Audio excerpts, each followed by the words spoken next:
Welcome to the Galen Trombley Show. Be sure to subscribe, review, and share the episode. You can follow me on social media at Galen Trombley. I hope you enjoy the show. Greetings. Please hold for a very important message. Light speed sequence initiated. How may I help you? Bonjour. Security breach. The truth shall set you free. Awesome. It's a miracle. Stabilize. 3, 2, 1. Mission complete. Thank you. Have a nice day. We're all just good right now. So welcome everybody. This is episode 206 of the Galen Trombley Show. Today we'll call it a Ghost Fusion today podcast because both guests are returning. I'll probably put both names under just to we'll keep adding to your stock. But my main guest today is Matt Boire, tour director of the Greater Adirondack Ghost and Tour Company. I like having him on in this time of year naturally because this county, city, area is littered with ghost stories, which Matt knows more than probably anybody about. So we're going to dive right into that. And Anna is an amateur ghost chaser, tall tale, anything else that we can describe, serial killer expert. Yeah, a Zach Bagans wannabe. I don't even know what that is, but that's great. So Ghost Anna, hunter. Junkie. Okay, so I'm going to learn a lot today. So we have a knowledgeable ghost person, we have a enthusiastic ghost person, and then a guy with a podcast. So that's how we got all three today. So sounds great. Matt, welcome again. Well, 'tis the season. Glad to be here once again. This is your third time. Yeah. I thought second, but then I'm like, I think he came. You've been on him every year, I think. Yeah, I around have. this time, and I kind of just it gets to like September, and I'm like, let's see what Matt's got going on next month. So. Yeah. So what number are we up to now? What podcast? 206. 206. I just wow. looked. You were 169 from the last one. No kidding. Well, Yeah, congratulations to you. It's almost 40 of them or so. Very since. cool. Big Well deal. done. No, that's good. Yeah. So I mean, it's but again, you're great. You have a lot of stories. I also like bringing on people that are good conversationalists because it makes my job way easier when we can just roll. And again, just the topics are incredible. So Matt, first off, how haunted is the North Country? Well, I always like to say that anywhere where you always have that depth of history, you always have that other that's left behind, right? And we have the history in spades. I mean, there's just layer upon layer upon layer, you know? And so I think that there's just been so many generations of people that have just left their mark on this place that it just kind of bleeds through into the present. Yeah, that's how I like to think of it. So, ghost. We'll say the ghost tour. So the Greater Adirondack Ghost and Tour Company. Obviously, ghost is one of the 5 words in the name. It's a long name. So, with the idea of ghost, when you started the company, was that a goal of yours? Was to draw out the supernatural part of the history? Oh, yeah. You can't have one without the other. Okay. You know, it really goes kind of hand in hand because the first you have the hauntings, but then the history provides the who, what, when, where, and why, right? And so growing up, my family did a lot of traveling. We had relatives that lived in Florida, so we'd go all up and down the East Coast, you know, on family vacations and whatnot, and we'd always be poking around in different places. My mom was interested in this stuff, so she would take us to places like Gettysburg and places like that. And that was the first place I ever went on a ghost tour, was in Gettysburg, Pennsylvania. And you would see these groups of people out with lanterns and things, and they looked like they were having such an awesome time, you know? And even in my 10, 11-year-old brain, I was thinking to myself, you know, if they can do that here, why can't we do that where we live? You know, and that must have sparked something because, you know, in 2011, I decided to kind of take a gamble and see what would happen, and here we are. So was that your foray into spookiness? Was Gettysburg? No, I'd always been kind of interested in it from a young age. My parents used to go to garage sales a lot, and my mom used to always buy me all kinds of interesting books, you know, books about history, books about this and that. We had a big bookshelf in our room. And she found this set of Time Life books. I think they're pretty popular with ghost enthusiasts. It's a black bound set of books, and it's all about the paranormal. And I just read all those books from cover to cover, and I must have been 10 years old, and it just I thought, this is amazing, and it had really cool pictures in it. And I think my intro to ghosts, and it wasn't even real ghosts, it was the R.L. Stein books. Oh yeah, Goosebumps. sure, yep. Did you ever read Goosebumps? I read some, not the whole thing. It freaked me out. I was in like 3rd grade. But we're ancient. Yeah. Well, I was 3rd grade too, but I think I don't know when they actually came out. But they just spooked me. I remember reading for the longest time. You would start reading because he had them by numbers, so the books were all numbered. They have different titles, but they were all numbered. And I remember one of the first books I read might have been book 9, but there wasn't a ton back then. And then eventually they kind of came out with another series, still the Goosebumps, and they came out with another series of books. And the books were. They started getting up into the double digits, and even I don't even know what they stopped at. But the original core set, years ago, I actually re-looked up some of these covers. I'm like, oh my god, I remember that book. But the artwork on them was great. Yeah, and they were kind of for a kid's book, it was freaky, but it was kind of a cute freaky, if that makes sense. When you're a little kid, you don't want to be you're not looking for a Stephen King novel, but you have a cartoony, more kid version of a Stephen King novel, and it was really cool. My brother was big into the Goosebumps books. He used to get them for Christmas, and my mom would read those to us before bed. Oh, that's when he was learning how to read, she'd nice way to get insomnia, right? Yeah, right. Never sleep again. That's funny. So Anna, this is your moment to shine. Yeah, I've waited my whole life for this. So if I didn't know Matt, you would be my ghost person based on enthusiasm only. I don't know how knowledgeable I feel like the we talk stories about are. ghosts every single time I'm with you. We do, but somehow it just happens. I don't even know if the stories are correct. Your enthusiasm makes me think they're correct. Matt, just by knowing his history of ghosts, I feel like I know they're correct. So there's a good balance. Yes, you're very good at putting a real. Which the reason I like your tours is because it's not. When you go on the tour, it's not. So I'm one of those people. I don't like the stories that have no base, where people are like, "Oh, I saw red eyes." The cheese. Yeah, the dumb stuff with no basis to the story. Sure. I saw red eyes when I woke up. Okay, well, you were coming out of sleep. Chill out. Yeah. I'm not that crazy about it.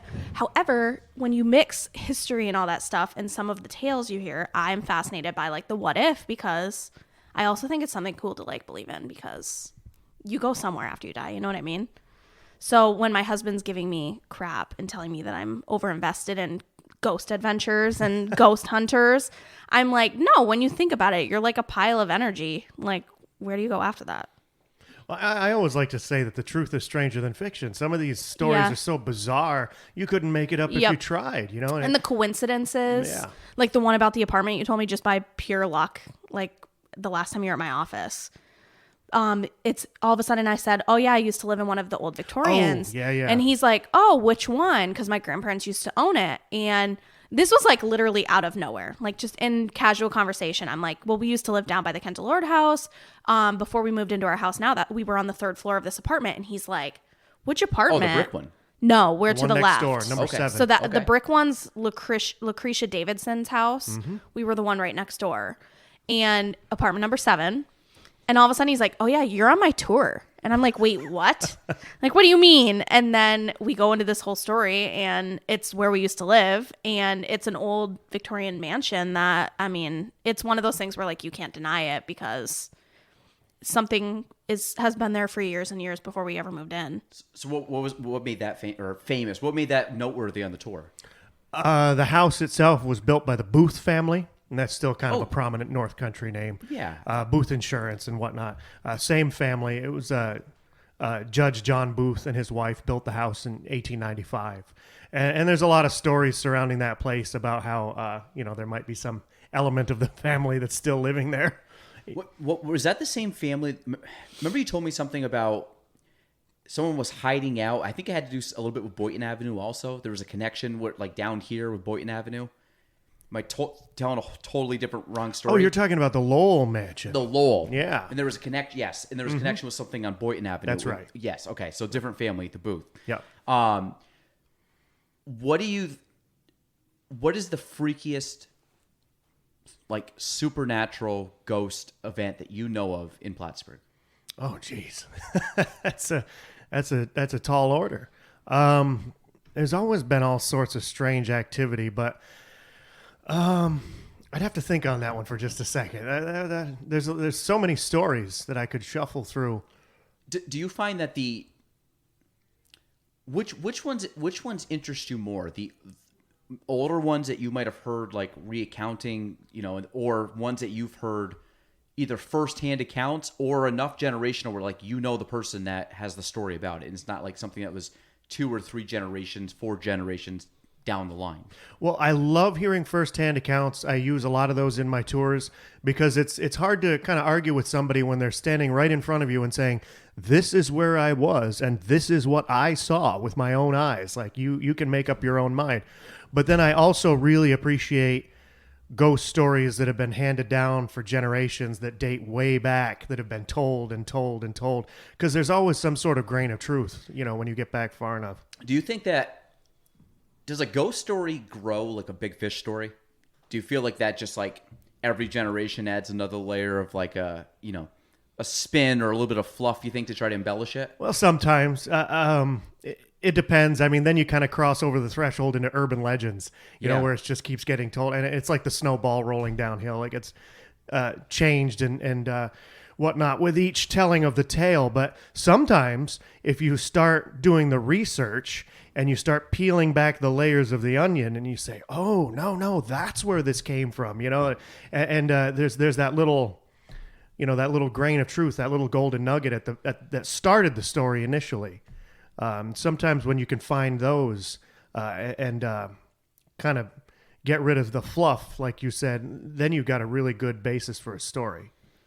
Well, I think from what I know of, like you said, like sometimes the truth is greater or more unrealistic than even something you can make up, because it's just like I find that some things happen, like I couldn't even conceive of that happening. Yeah.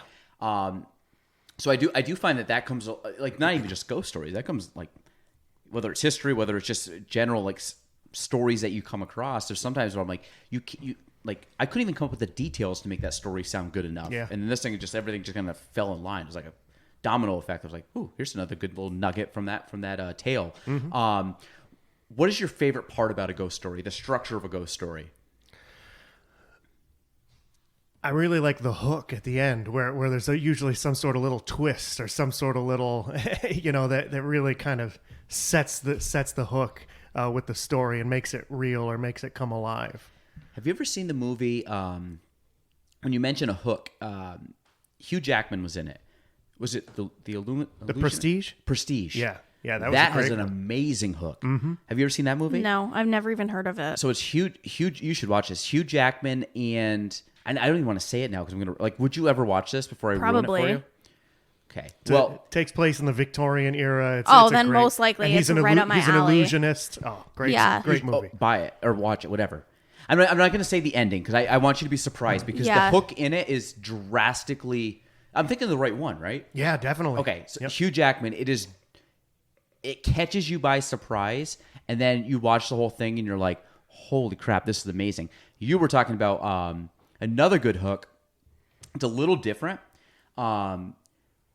Was Once Upon a Time in Hollywood? Have you seen that? I haven't seen that one. Have you I seen that? haven't seen that one. So you're talking about like I've heard of that one though. So like Sharon Tate and the Manson murders.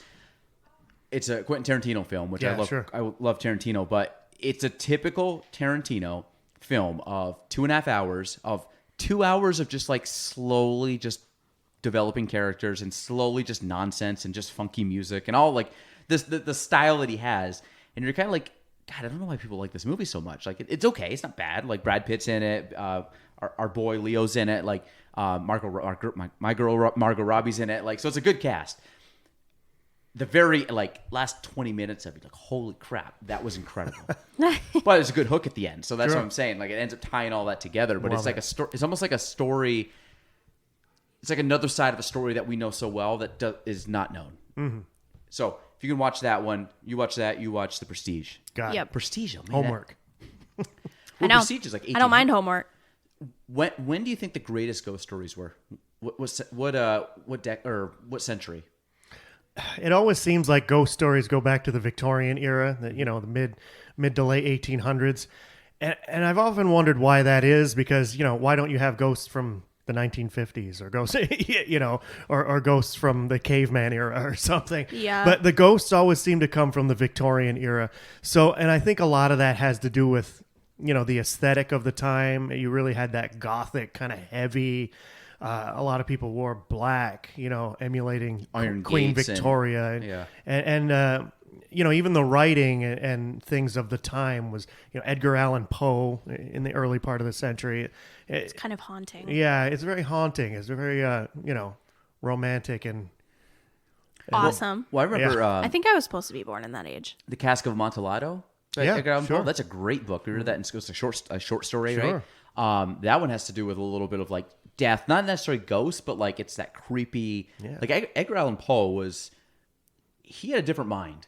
Like I mean, like I said, I don't know if it was ghost was like his genre, but he was a lot of death, a lot of like dark, a lot of it seemed like a lot of the moods of his genre were very built around death or built around dark or built around Well, Poe had a lot of tragedy in his life. He has some connections to Plattsburgh, which is kind of interesting. It's funny because the day before yesterday was actually the anniversary of his burial. Look at that. So talk about eerie coincidences. Illuminati. Illuminati. So we do that. Oh, that, Illuminati. That means that, Whenever we have a weird coincidence happen, because I always tell him a coincidence is not a coincidence. Like there's a reason it's happening. Sure, Like weird yeah. stuff. I'm a believer in that. Like The universe. That, yes, And it like happens- the universe is making this and it happen. happens way too much. When It we're does together. all the time. The two of us will be like, and then like it's all of a sudden something will happen. We'll both be like, oh my god. We pick random days to do anything, and the next thing you know, it's like a significant, like creepy. Yeah. like that. All-seeing eye. Some sort Yes. of connection to something else, like someone else, whatever it is. It's weird. It's weird, but it's true. It happens too much. Yes, it does. Enough that we notice it. Like it happens sure. enough that now every time we're like, oh my god. Like I was getting ready. You saw us both like just make the Yes. sign without even like signaling the sign. Like Because like, how is that? How is that even a thing? so Edgar Allan Poe burial. What's his connection to the Plattsburgh region? Because I remember last podcast said everything leads back to Plattsburgh. Yeah, it does. When you got a community that's as old as this one is, it's hard to not have a lot of connections, especially to the founding of the country and even before that. Poe has a connection to Lucretia Davidson that you mentioned on Cumberland Avenue. When she passed away, she became kind of famous posthumously up and down the East Coast. She was known as the Poetess of Plattsburgh. And a lot of her poetry was published in newspapers of the day and things like that. And it was popular back then for authors, well-established authors, to do like reviews of poetry and books and things like that would appear in the newspapers. And Poe did a review of Lucretia Davidson's work. He didn't like it too much. Really? He was a grumpy guy, Poe. That's funny. Was he more grumpier than Hemingway? Wasn't Hemingway kind of a Yeah, from kind of what a I've grump? heard. Yeah. I mean, alcoholic, but I think kind of like a rough guy, like a very blunt, gruff, like. So what? I guess taking ghost stories and tying them in. I mean, do you know the origin of a ghost story? Like, do you know when that became a thing? Do you think that's like goes back, predates anything that we know? Well, I mean, Like people this- have probably been sitting around campfires since, the beginning, telling stories and legends, those oral traditions and oral histories. It goes back to the Native Americans and even before that. But, people have always, even if you look at early cultures, people have always been interested in what's beyond the veil, things that we don't understand and telling stories about that. Do you think people use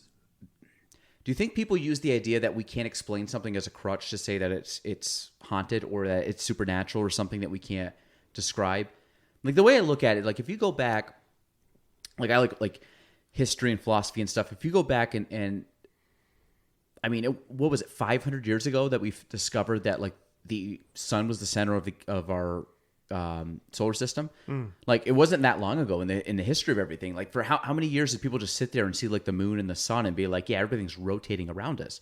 So it hasn't really been that long ago where someone could have easily said like the sun was from a god that just like happened to like shine light, or like Greek mythology, like, hey, Zeus is the the god of the sky and Poseidon's the god of the sea. But these were just like what they like. I don't know. We had a big storm, Their so belief. Poseidon.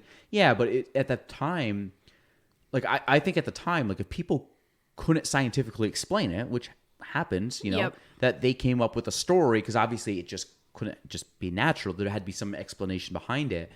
And even now, you know, we're seeing, you know, what's crazy is they sent up that Webb telescope up into space. It's like so many more times right. more powerful than Hubble. Was it Hubble? The Hubble telescope? Yeah, Hubble. Telescope. And you're seeing these images we've never seen before. So we could just say something, you know, or something in the space is just, we could come up with some far-fetched tale about it, but now we're actually seeing more, we're even learning more. So then it's like, oh, this actually, now we're finding more science or reasoning behind it. We're, you know, hundreds of years ago, which really wasn't that long ago, you know, we weren't nearly as developed and we didn't have as much, you know, technology and know-how. And so was a lot of that stuff just passed on as, well, it must be supernatural. Like there's no way to explain it. Therefore, we're going to lean on.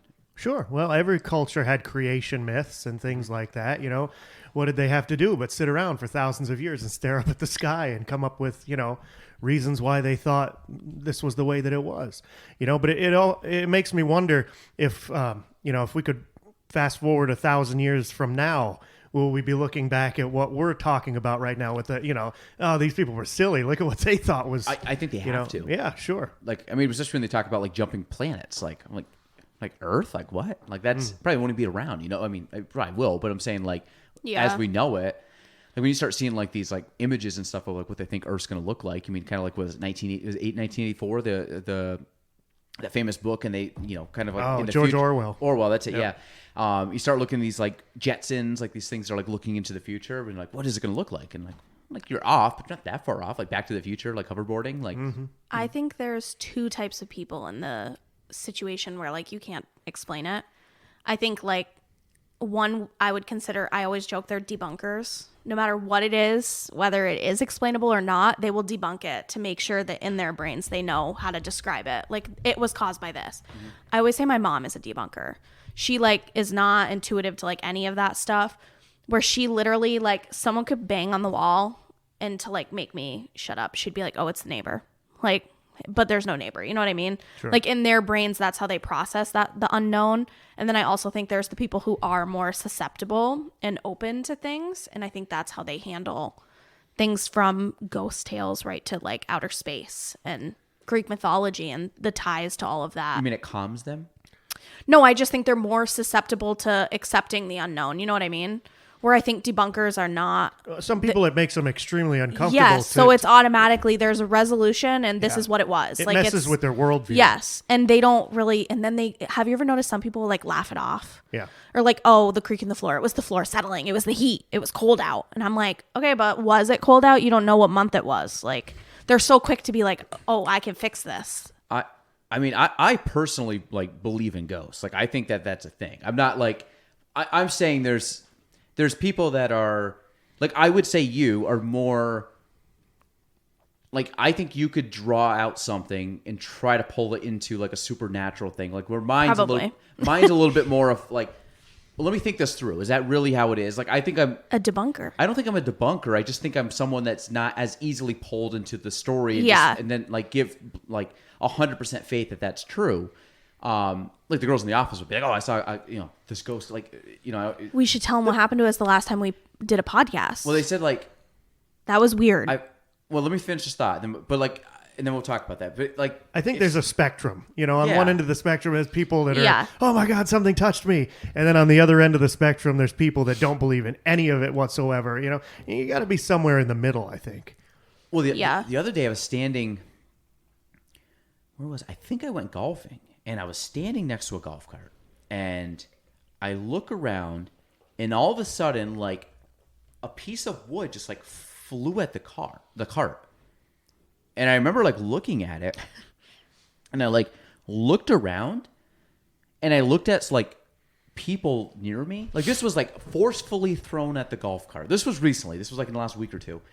It was, like, forcefully thrown at the golf cart to the point where I was like, did someone just throw a piece of wood at me? Not that I care, but what I'm like, did you do to piss someone off? I'm like, that's weird. But then I thought it was like someone trying to get my attention, like a buddy of mine throwing a piece of wood just to like, startle me. So I like look around, and I probably saw like 3 or 4 people standing any vicinity, even close to throwing it with that accuracy, unless someone got really lucky from like a long ways away. And I'm talking people, and all these people were no more than, they were not within 30 feet of me, maybe 40. And I like looked around and I was like, and nobody gave any indication that they threw a piece of wood. Nobody gave any indication that they knew me, and I didn't know them.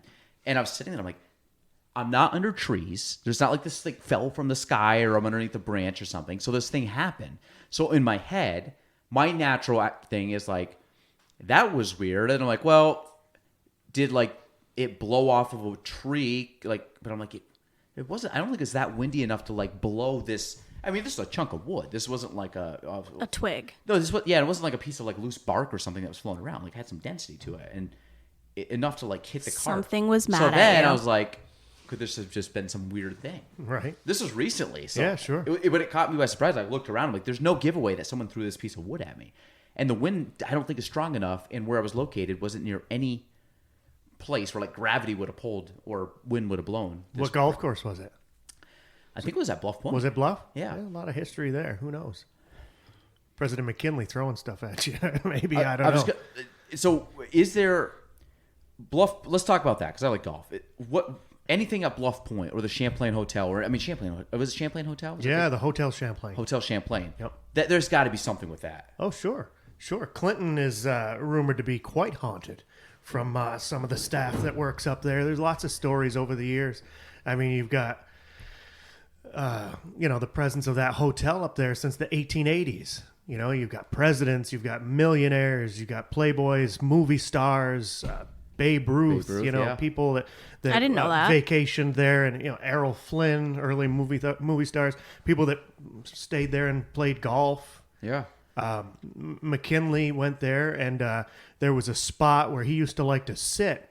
He didn't play golf, but he used to sit in the shade of this giant pine tree, and he would watch, his entourage and people like that playing golf, and he would just relax. Well, there was this giant tree there, and I don't know if you're familiar, but McKinley used the Hotel Champlain as his summer White House for 2 different summers. 1897 and 1899. And they would come and they stayed for the whole season. Like all of Washington moved up here. And if people wanted to come meet with the president, they'd have to come up by train to the Hotel Champlain. Teddy Roosevelt came up. But in any case, so McKinley would sit under this giant pine tree and he would just relax and enjoy the scenery, right? Well, according to the tale, after McKinley was assassinated, like almost a year to the day, the tree was struck by lightning and burned to the ground. So, actually, I have a book over there.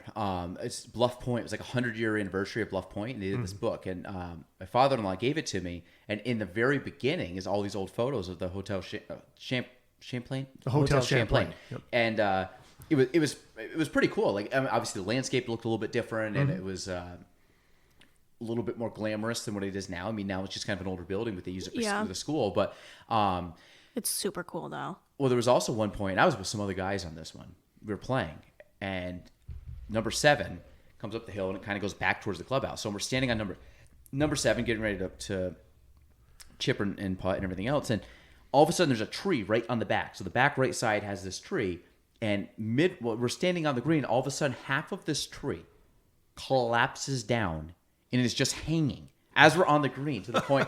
Swear to God, like there was I think there was 4 of us, and we're just standing on this. This was earlier this year, and all of a sudden, this tree just came down.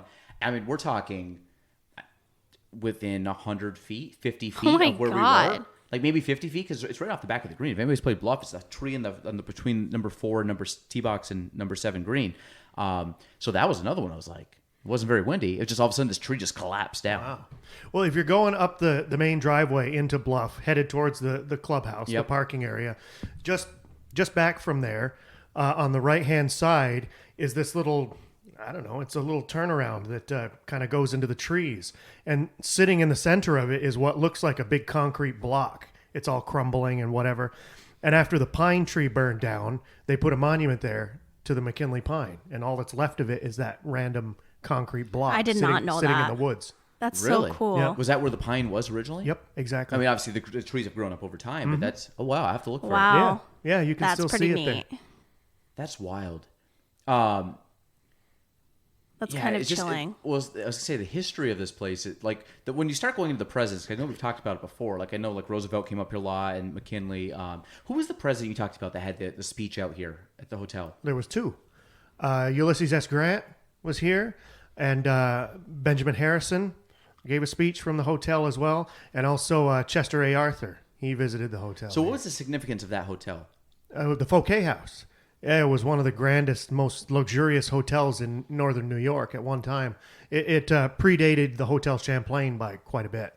So when people came up, like the presidents came up, obviously like the train tracks and everything else, like this was the most northern stop, I'm assuming, before you went to Canada? Or could you still stop? Well, on there the was train? Rouse's Point. That was still there Yeah, back that then? was there early Okay. on. But Plattsburgh was kind of your last stop Like of the end of the line. civilization, I guess. Yeah, before you got into more wilderness. Yeah, because was Harrison, was he the one that died very quickly? Or no? You're thinking William Henry Harrison. That's earlier. Well, this is Benjamin Harrison. Gotcha. Grandson, I think.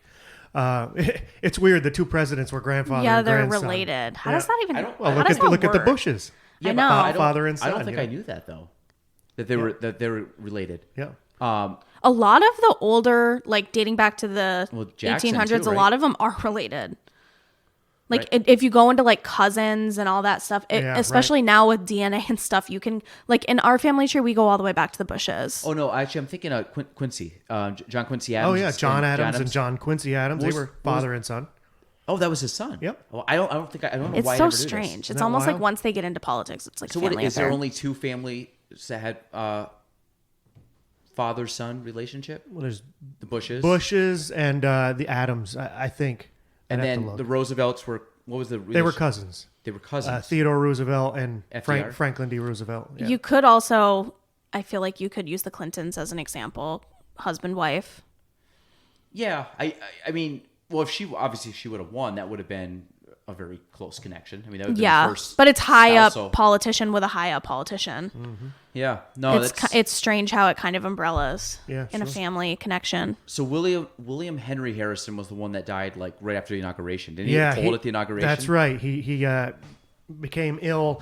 Supposedly they told him to put on a coat, and it was drizzling and rainy, and he gave this ridiculously long speech, like January. hours long. Yeah, and he caught cold and he died. It turned to pneumonia. Was the inauguration still in January back then, or did they have it right after the election? I'd have to look. I don't. Yeah, know because off I the always top of wondered my that. head. Because a lot of times I feel like they would have had it in November, but there's always like that transition period, Hmm. which I feel like a bunch of laws just get ripped through and passed because they don't care. Like, there's, but Yeah. that's like I said. I don't know if they've ever changed that to, because now it's like third weekend in January. or Didn't something? a famous president or something visit this building? Or did I make that up? Well, anybody that arrived by train would have come right through here. All the ones that did the speeches. Yeah, that's Yep. true. They Yep. would come through here. Well, this one was built in 1886, so there was an earlier train station here before this one. So anyone that came here after that would have come through here. Did you That know that fascinates me. this was the first YMCA of Plattsburgh? I did upstairs, on the third floor. So Justin Nine was here from YMCA, and he brought some photos of the original YMCA. So I knew it was here, and I very knew cool. there was one I think on, was it Margaret Street or Cornelia Street? Yeah, from here it moved to Margaret Street, and then from there to its current location on Oak Street. Yeah. So there must have been a gym here at one point upstairs. I don't know if it was that involved early on. I mean, he probably explained this better than I could, but from what I understand, the early YMCA, the incarnation of it was it dealt with the railroad. And a lot of these railroad workers were like nomadic. They would move with the railroad where the work took them. So they would have these YMCAs set up so that these railroad workers had a place to stay and a place to shower and things like that. It was kind of like accommodations for them. Yeah, it was bizarre. And now it's your office. Yeah, it's very. I mean, it's just a lot of cool history here, but it's very strange. Actually, you can, Matt, if you look up above you see the hole at the ceiling there. Oh, yeah. But you can look at the framing. I mean, that's obviously that's not original. I mean, that's all redone. But at some point, all these offices right here were probably just all open space in this area. Oh, yeah. This must have been like some kind of, like, again, it was a train station, but I feel like You know, you go in like Grand Central's obviously grand. It's much bigger than this, but when you go in, they kind of have that center where you have like the information booth, and it's just like a massive lobby almost that people just kind of walk through. I feel like that would have been what this would have looked like with all the walls down, because I mean, the offices were eventually framed out here, but originally, I feel like this inside building, like he had the ticket booth and everything else, like people just kind of hung out here. There's probably some food. There's probably just like a bunch of, I call it like pews or whatever they could sit in, waiting for the train. Yeah, there was, and then there was a big staircase that went down to the track level. Which is still there, but probably not as grandiose as it was back then. Yeah. At home in our archives, I have a big, it was like a architectural study of the building that was done when they did the restoration work back in the 80s. And it's got some diagrams of the original floor plans. I'll have to show it to you sometime. Yeah. Oh, that's really cool. Yep. That is pretty cool. So what was, I was going to say, most of this was open then. Yeah. Yeah. I mean, a train station would have been, designed to have as much people passing through it at any given time. So a lot of it would have been open. How many people do you think, and again, probably like a more guesstimation, do you think went through this in a year? Tens of thousands? Well, I mean America traveled by rail, so it would be tens of thousands, if not more than that. That's wild. Yeah. I mean, there would be trains pulling in and out of here 24 hours a day.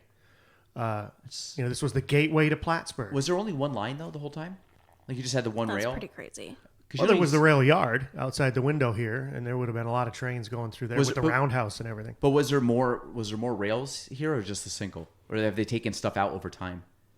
I think it changed over time. I've got a friend of mine that is huge into the railroad, and he could tell you that question.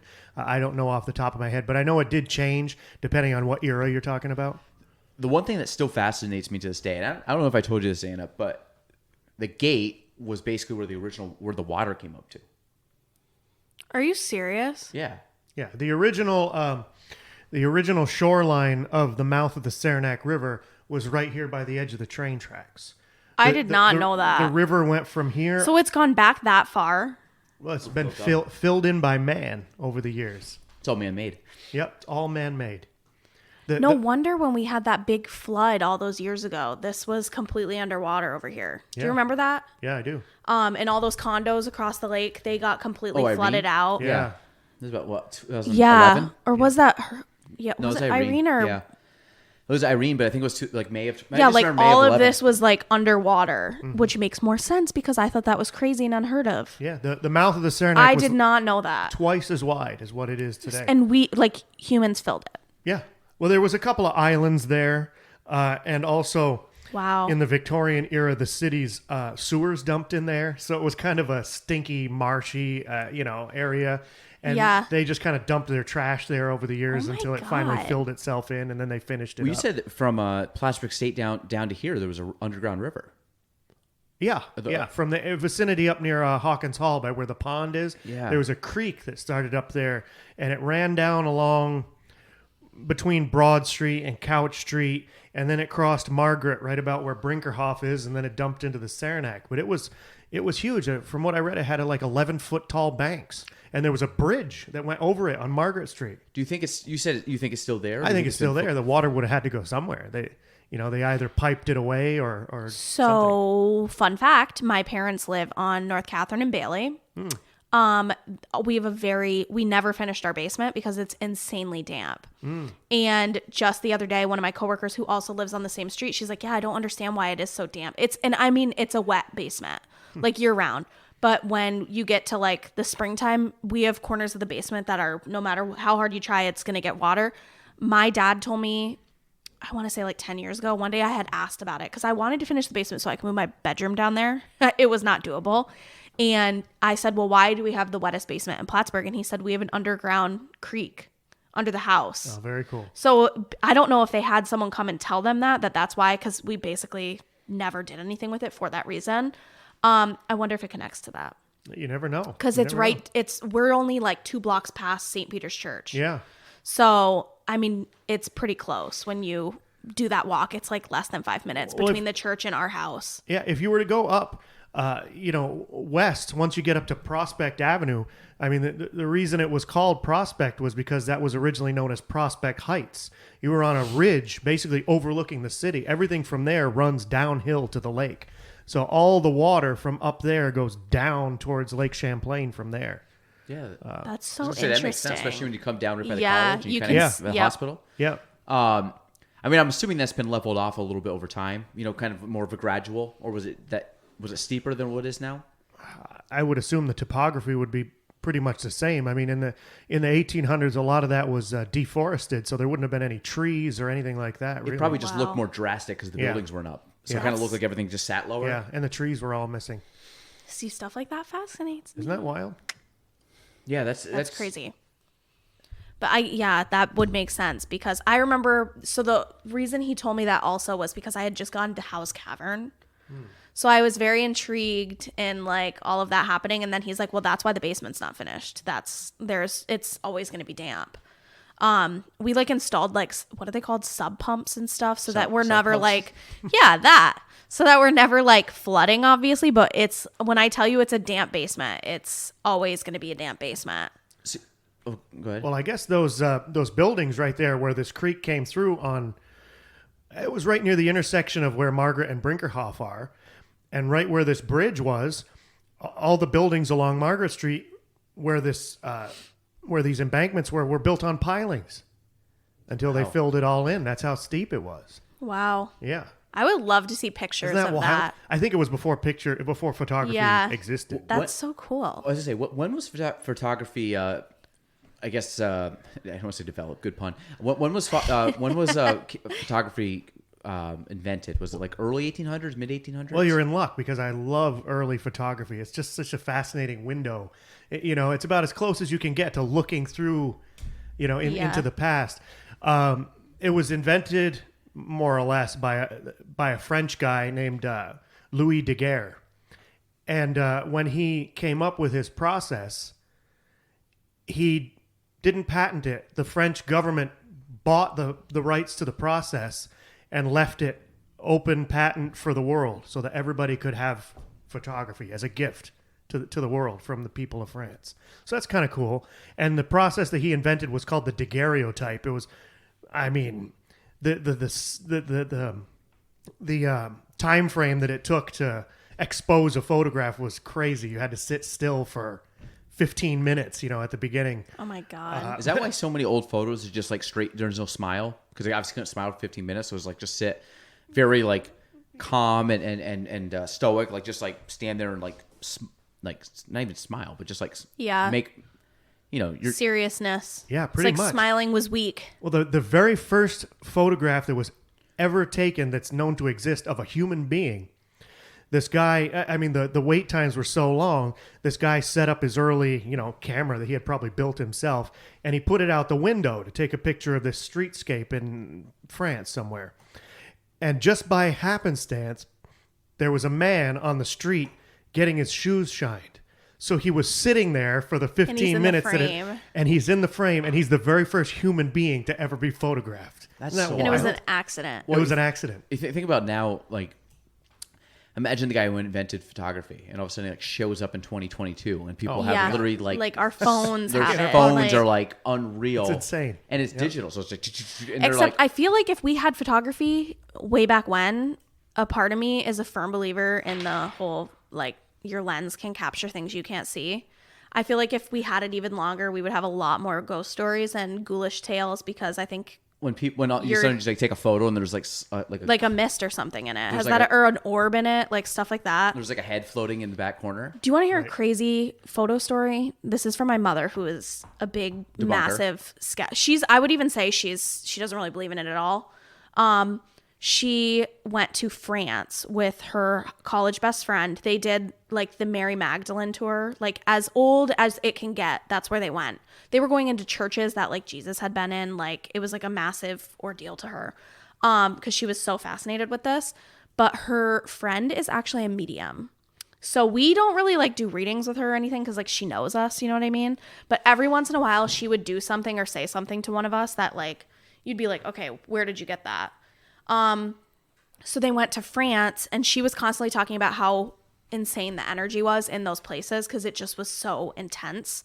And they went to it's now a hotel, and it's from hundreds and hundreds of years. And you could tell, the pictures, you could tell it was just like the oldest structure. So my mom, because she knew I was fascinated by this, and I was only in like 8th grade at this point, her friend Dana went in the room and she said, there's a lot of energy like pent up in the hallways and everything here. So she told my mom, take a picture of your bed. So my mom took a picture of her bed, and it was like a beautiful Victorian canopy hotel room. And then Dana did something where out loud, she vocally said, the spirits and orbs you can enter now. And then she said, take a picture now. And the whole camera lens is full of like hundreds of orbs. And the picture, she has it on Facebook. I'll pull it up in a minute. It's one of those things where like my mom even said, you can't explain that. The coincidence of something like welcoming them in, all of a sudden her camera was completely like stuffed with orbs, but the picture before was completely bare. Interesting. And that's her, like, she was always just very susceptible to weird energies like that. Like one time I had a friend with me, and she walked over to me and she was like, she had never met the friend, wasn't even introduced. And she was like, does she want to talk to so-and-so and her family? Cause they're trying to like talk to her. And my friend was like, no, I don't want to. But she picked up on it immediately, knew who it was. And she came over and she was like, they want to talk to her. So like weird things she would do there where you like can't, like my mom even says, things she would do, you can't deny that there was some sort of communication with the afterlife. But that was just one of the like tips of the icebergs where my mom was like, it was just a matter of seconds between me taking the picture, her, and she was just trying to show her like, this is how easy it is to welcome him in. And then the next picture, it's all orbs. I believe it. I mean, I think that, I'll pull it up. Boy, we know so little in some regards about how the human brain actually functions and how some people are able to pick up on those energies and magnetic fields and all sorts of things. I mean, why would one person be sensitive to something versus another person? You know, it's fascinating to think about, you know, what the root cause of those abilities might be. It's really neat. Well, it's kind of like when you're in a room and you feel like someone's in the room. Like Yeah. Yes. I can't see them, Yes. but you're like, I know there's somebody here. And majority of the time, like I'll be at my house and all of a sudden be like, someone's in here. And it's like my kid walking through, but he's like in the morning, like tiptoeing around. But then all of a sudden he's like right there. And I'm like, I can just feel that presence. I don't know if it's body and some heat, I people don't are know if more it's- sensitive to that than others. You know, why can they pick up on it and others can't? There was a tour that I did one time, and there was a group of sensitives that had all come together on the tour. And I hadn't even finished the story yet about where we were going. And this one older lady that was in the group, and she was very nice, lovely lady, and she started getting feelings of being ill. She almost couldn't even go into this one area of the cemetery where we were going to go. And as it turned out, that vicinity was all where a lot of children were buried that had all died from the influenza epidemic, 1918, things like that. And she couldn't even go in there. She said it was causing her, Wow. you know, Is that the old? the old post cemetery. I went on that tour. Is that the one that... Okay, ready? This Right is across from where you Chateau live? de Cavanac in France. Wow. You'll have to look it up. My mom, literally, the caption says, this is for Anna. Dana said it was haunted when we walked in. This photo is Dana's room before she invited the orbs in. So that's the room. Okay. Now ready? Wow. How do you make that up? And ready? This is Say my it again. mom's room. My mom wrote on the caption, this photo is 10 seconds later. The next one, my room before she invited the orbs in. Ready? That's before. Yeah. 10 seconds later. Wow. Yeah. And that's how, so this was before I had even like a smartphone. So my mom had them on an old like Kodak camera. Are those taken from the same angle? She moved because she went in and she like physically invited them in. So my mom said she did this weird like, So she could- like literally waved them in. Could she see this, or this was No, only it after was the photo only on the taken? camera. My mom could not see it. My mom said she didn't feel any Can you different. send those to me? Yeah, because it's crazy, isn't it? You can't even make that up.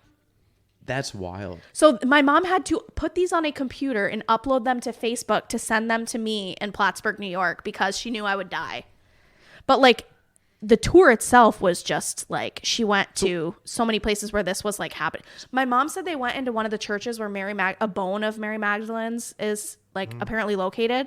Religious She said, relics. Yeah. yeah, she said people that were sensitive were like pinned up against the thing because they said the energy was so like they could feel it like coming off Like of a it. north-south, So like, she said she magnet. walked in just on a tour, and she said, and these people are up against the rock wall, like holding their hands up, and they're all doing it, and she was like the whole like the scene was just so bizarre because it's not something you really have here. But like everybody there, like there were old monks and stuff on the site that still live there to this day, and they were like totally, they thought it was normal. It's an everyday thing. But like that's how old the places they were staying in were. Every time I hear Mary Magdalene, I think the Da Vinci Code. Yeah. Yeah. Like, Yep. Which I don't. Part of me wants to believe that that's true. Which I don't know if that's like. You know what's crazy I about? think it's historical fiction. It's like bits of both. And that's the you know? church, and it's literally in a cave. Oh, wow. Yeah. So like, and you can tell like these are not high quality pictures because it's just like a regular. I remember the camera. I can picture it. It was one of those skinny. So she did the same thing in that one. No, she didn't invite the orbs in. That's just like lights and I stuff. thought you were showing me two different ones. No, that was her just sending Like pictures. so people that aren't seeing this, I'll get it from Anna. I'll put it on the. Yeah, on- and like on there's one of the social, but monks just sitting there. The picture is like it's a room, and then like there's another room, and it looks like there's just a bunch of like glowing dots, almost like a hazy Yeah. kind of looking like circles in the photo. I mean, like you can't miss them; they're all over the place. It's like patched all over the room.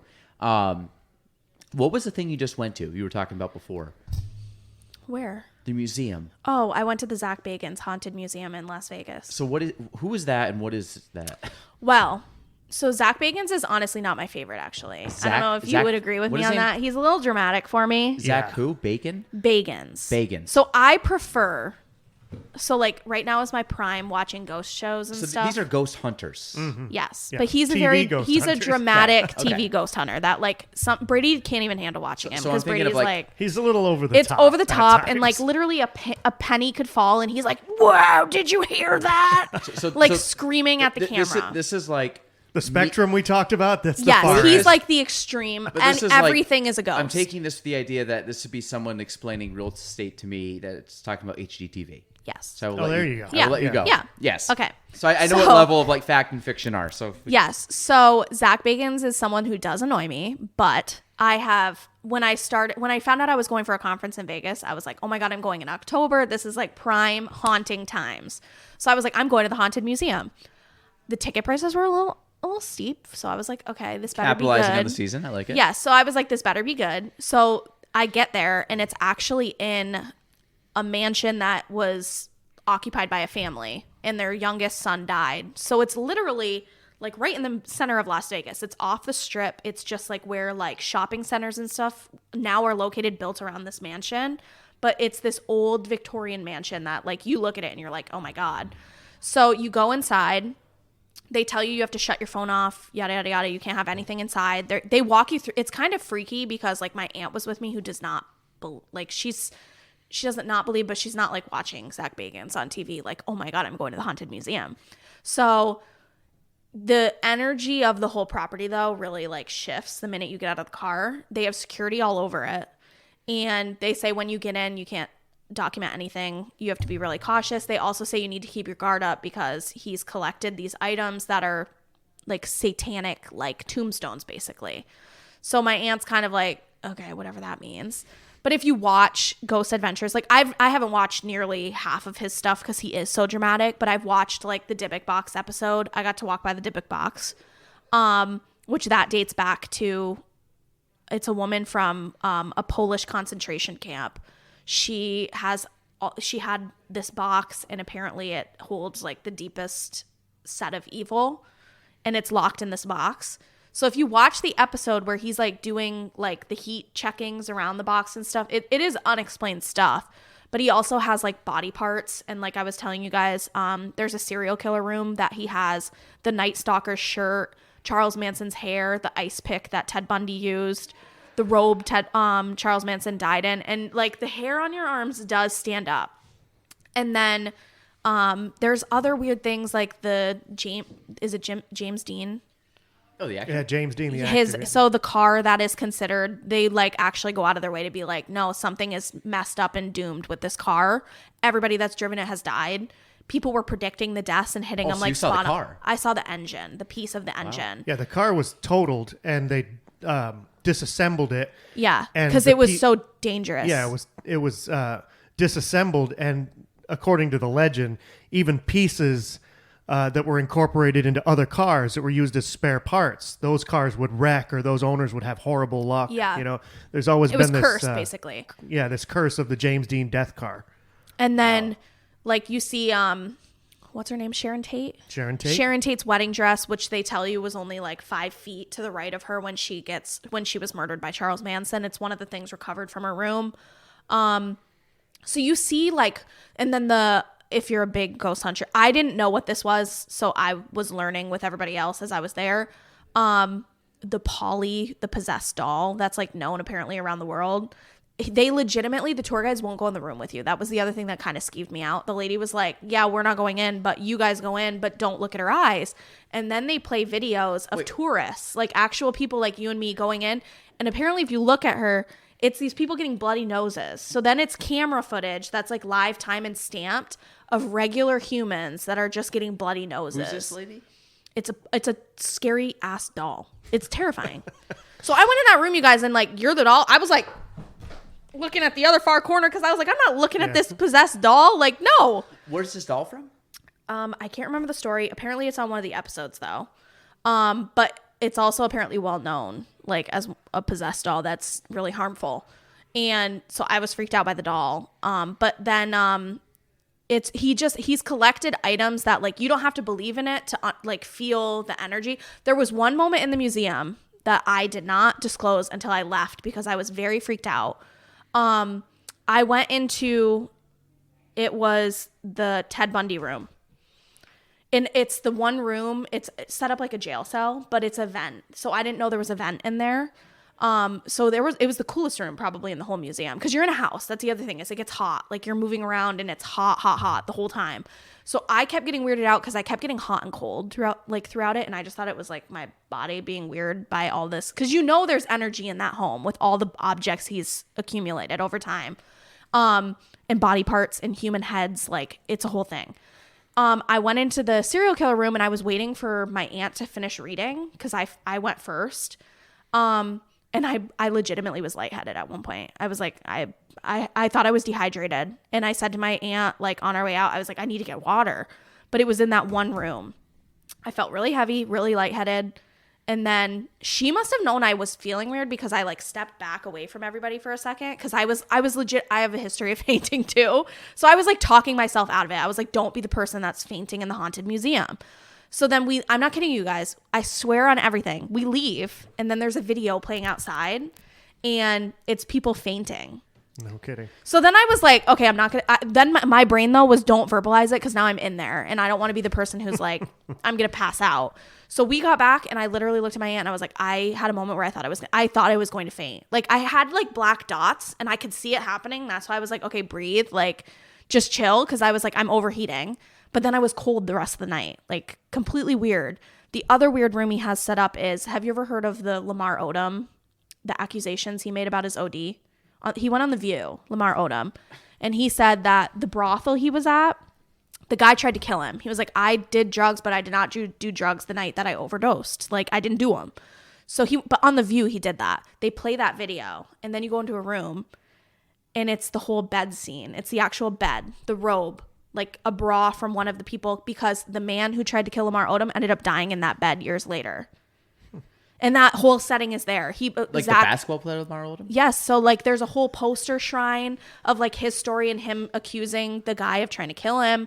And then that guy died in that same bed. So they had told him, we need to get rid of this bed because Lamar Odom already OD'd in it. He ended up dying in the exact same bed, and the mattress is right there. And it's really graphic, obviously, in certain parts, but it's like you walk into one of the rooms and you're in the brothel, the bra, the robe, the bed frame, the dressers, the mirrors, and then they have pictures. These are the exact. He bought them from the brothel. So that's what he spent his, like, fortune on, is buying these objects. He has an old human head that is from however many years ago, but apparently it's also, they believe, carries some sort of energy with it. Not negative, but energy. So when you go through that room, they ask you. It's a skull, I'm assuming, at this point. It's kind of mummified. That was what was weird. It looked scary, but it was mummified in a way, and they ask you specifically not like to respect it and not go in there and chatter around it because it's a human head severed on a stand. So I'm like, wow, this is like bizarre. But yeah, the weirdest one was I got lightheaded in that one room for no reason though. Like I just was like all of a sudden, and you know when you like start to panic, I was like, oh my God, I'm gonna faint, and then and then I kept looking. So the other thing is they probably thought I was sketchy because I was like looking for the camera because I did not want them to be able to like film me because they have all these weird interactions with like people that are like fainting and all this stuff. And I'm like, do not be by the camera. Do not be by the camera. Do not be a statistic in this museum. But I was like trying to catch my breath because I was like, I'm hot. I'm overheating. But I was fine. And when I left, I was fine. You know, I believe that energy can attach itself to objects, you know, whether you want to call that a haunting or whatnot. You know, wherever you have these places that there's always this outpouring of emotion, whether that be a positive, negative, whatever, it kind of seems to imprint itself on a place. And if it can do it on a place, it makes sense to me that it could do it on an object just as easily. Because you have places like Gettysburg where there's been battles, you know, huge outpourings of human emotion, and it's like it imprints itself on a place like a recording on a tape, you know. So why can't the same be for an object? You know, there's always been stories about haunted objects, you know, things from serial killers and things like that have a certain energy, and even what you were just talking about, churches and stuff like that. Here's, you know, religious groups that have a bone or whatever, like an icon on display that they believe has powers, you know, and that's a mainstream religion. So who's to say? You know, these are things that have been talked about for hundreds and hundreds of years. Yeah. It was a weird experience. And when we left, my aunt who knew, she went into this completely, she didn't even know what it was. I think she actually was confused because they call it the Haunted Museum. So like the lady at the gift shop, she says, we get people that come in thinking it's a haunted house all the time. It's not anything like that. It's a historical, you're going room by room, theme to theme, like shrines of weird stuff that like it would, the energy you can't make up. Like it's kind of like Gettysburg. The hair on it's so charged. It's like the famous husband and wife that were the ghost investigators. They have a room there. I forget what their name. Oh my God, they have a room. Oh my God. I can't believe I know. The rocking chair is in there from one of their exorcisms. Yeah, they've made movies about, you know, some of the cases that these not two The worked Exorcist. On. The Conjuring is about them.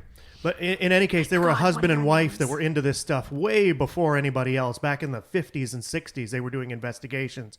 And they would find objects. Warren. The Warrens. Yeah, yes. Mr. and Mrs. Warren. Lorraine and Ed? Yep, Lorraine Warren. Yes. And they would take the items, and it wasn't to have a museum. They would take these items because they believed they were dangerous. And they would lock them up in their little, cabinet of curiosities, like the doll that they had. That they thought was possessed. Oh my God, maybe that's that doll. It looked like a Raggedy Ann doll. What is Polly? If that is, I would die. The internet. Okay. It's Peggy. Peggy? Yes. That's the doll you saw? Yes. And I didn't really look at it. That's not the one from the Warrens, I don't think. Let me see. Let me see this doll. Hold on. Is there a picture of this doll? Yeah, let me see. Is it going to be like Mona Lisa eyes? Is it going to be like glancing at me? It's going to have one wonky eye. It did. So I looked at it. The only time I actually like looked at it, I looked at it from the side. And it was freaky. Hold on. I want to pull up because they had a photographer in there. But I can't find a picture of her. This is the doll you're looking for? Yeah. What is probably the most, from like a symbol, like an actual physical symbol from I think from this this time period, or not anything, but I'm just like supernatural. Is there like something that's overly famous as like, you know, we talk about like a serial killer's pick or this like doll. Is there something that really stands out in the history of like hauntings that would be like that's universally known as a big haunting thing? Well, if you watch like The Conjuring 1, 2, and 3, I think one of them features that rocking chair. A lot of people Except I'm not really into the stuff like The Conjuring. Like, I don't like sit and watch that stuff. You know what I mean? Yeah, I'm loosely invested. I'm not like a lot of it's been over fictionalized. Yes. you know? So, but that rocking chair is there. You go in that room, and it's a Lorraine and Ed Warren kind of dedication sort of thing. I feel like their stuff is kind of well known. So Peggy the doll? Yeah. And what is it for? It's like a haunted doll that makes people sick. Yeah, Their nose bleeds. The Warrens had one too. There's I can't think of the name It's of theirs. strange. It was. I think It it's looked more like freaky a, based on how it's dressed. yeah. It looked No, like the a look, rat. and it's old. That's the other creepy thing.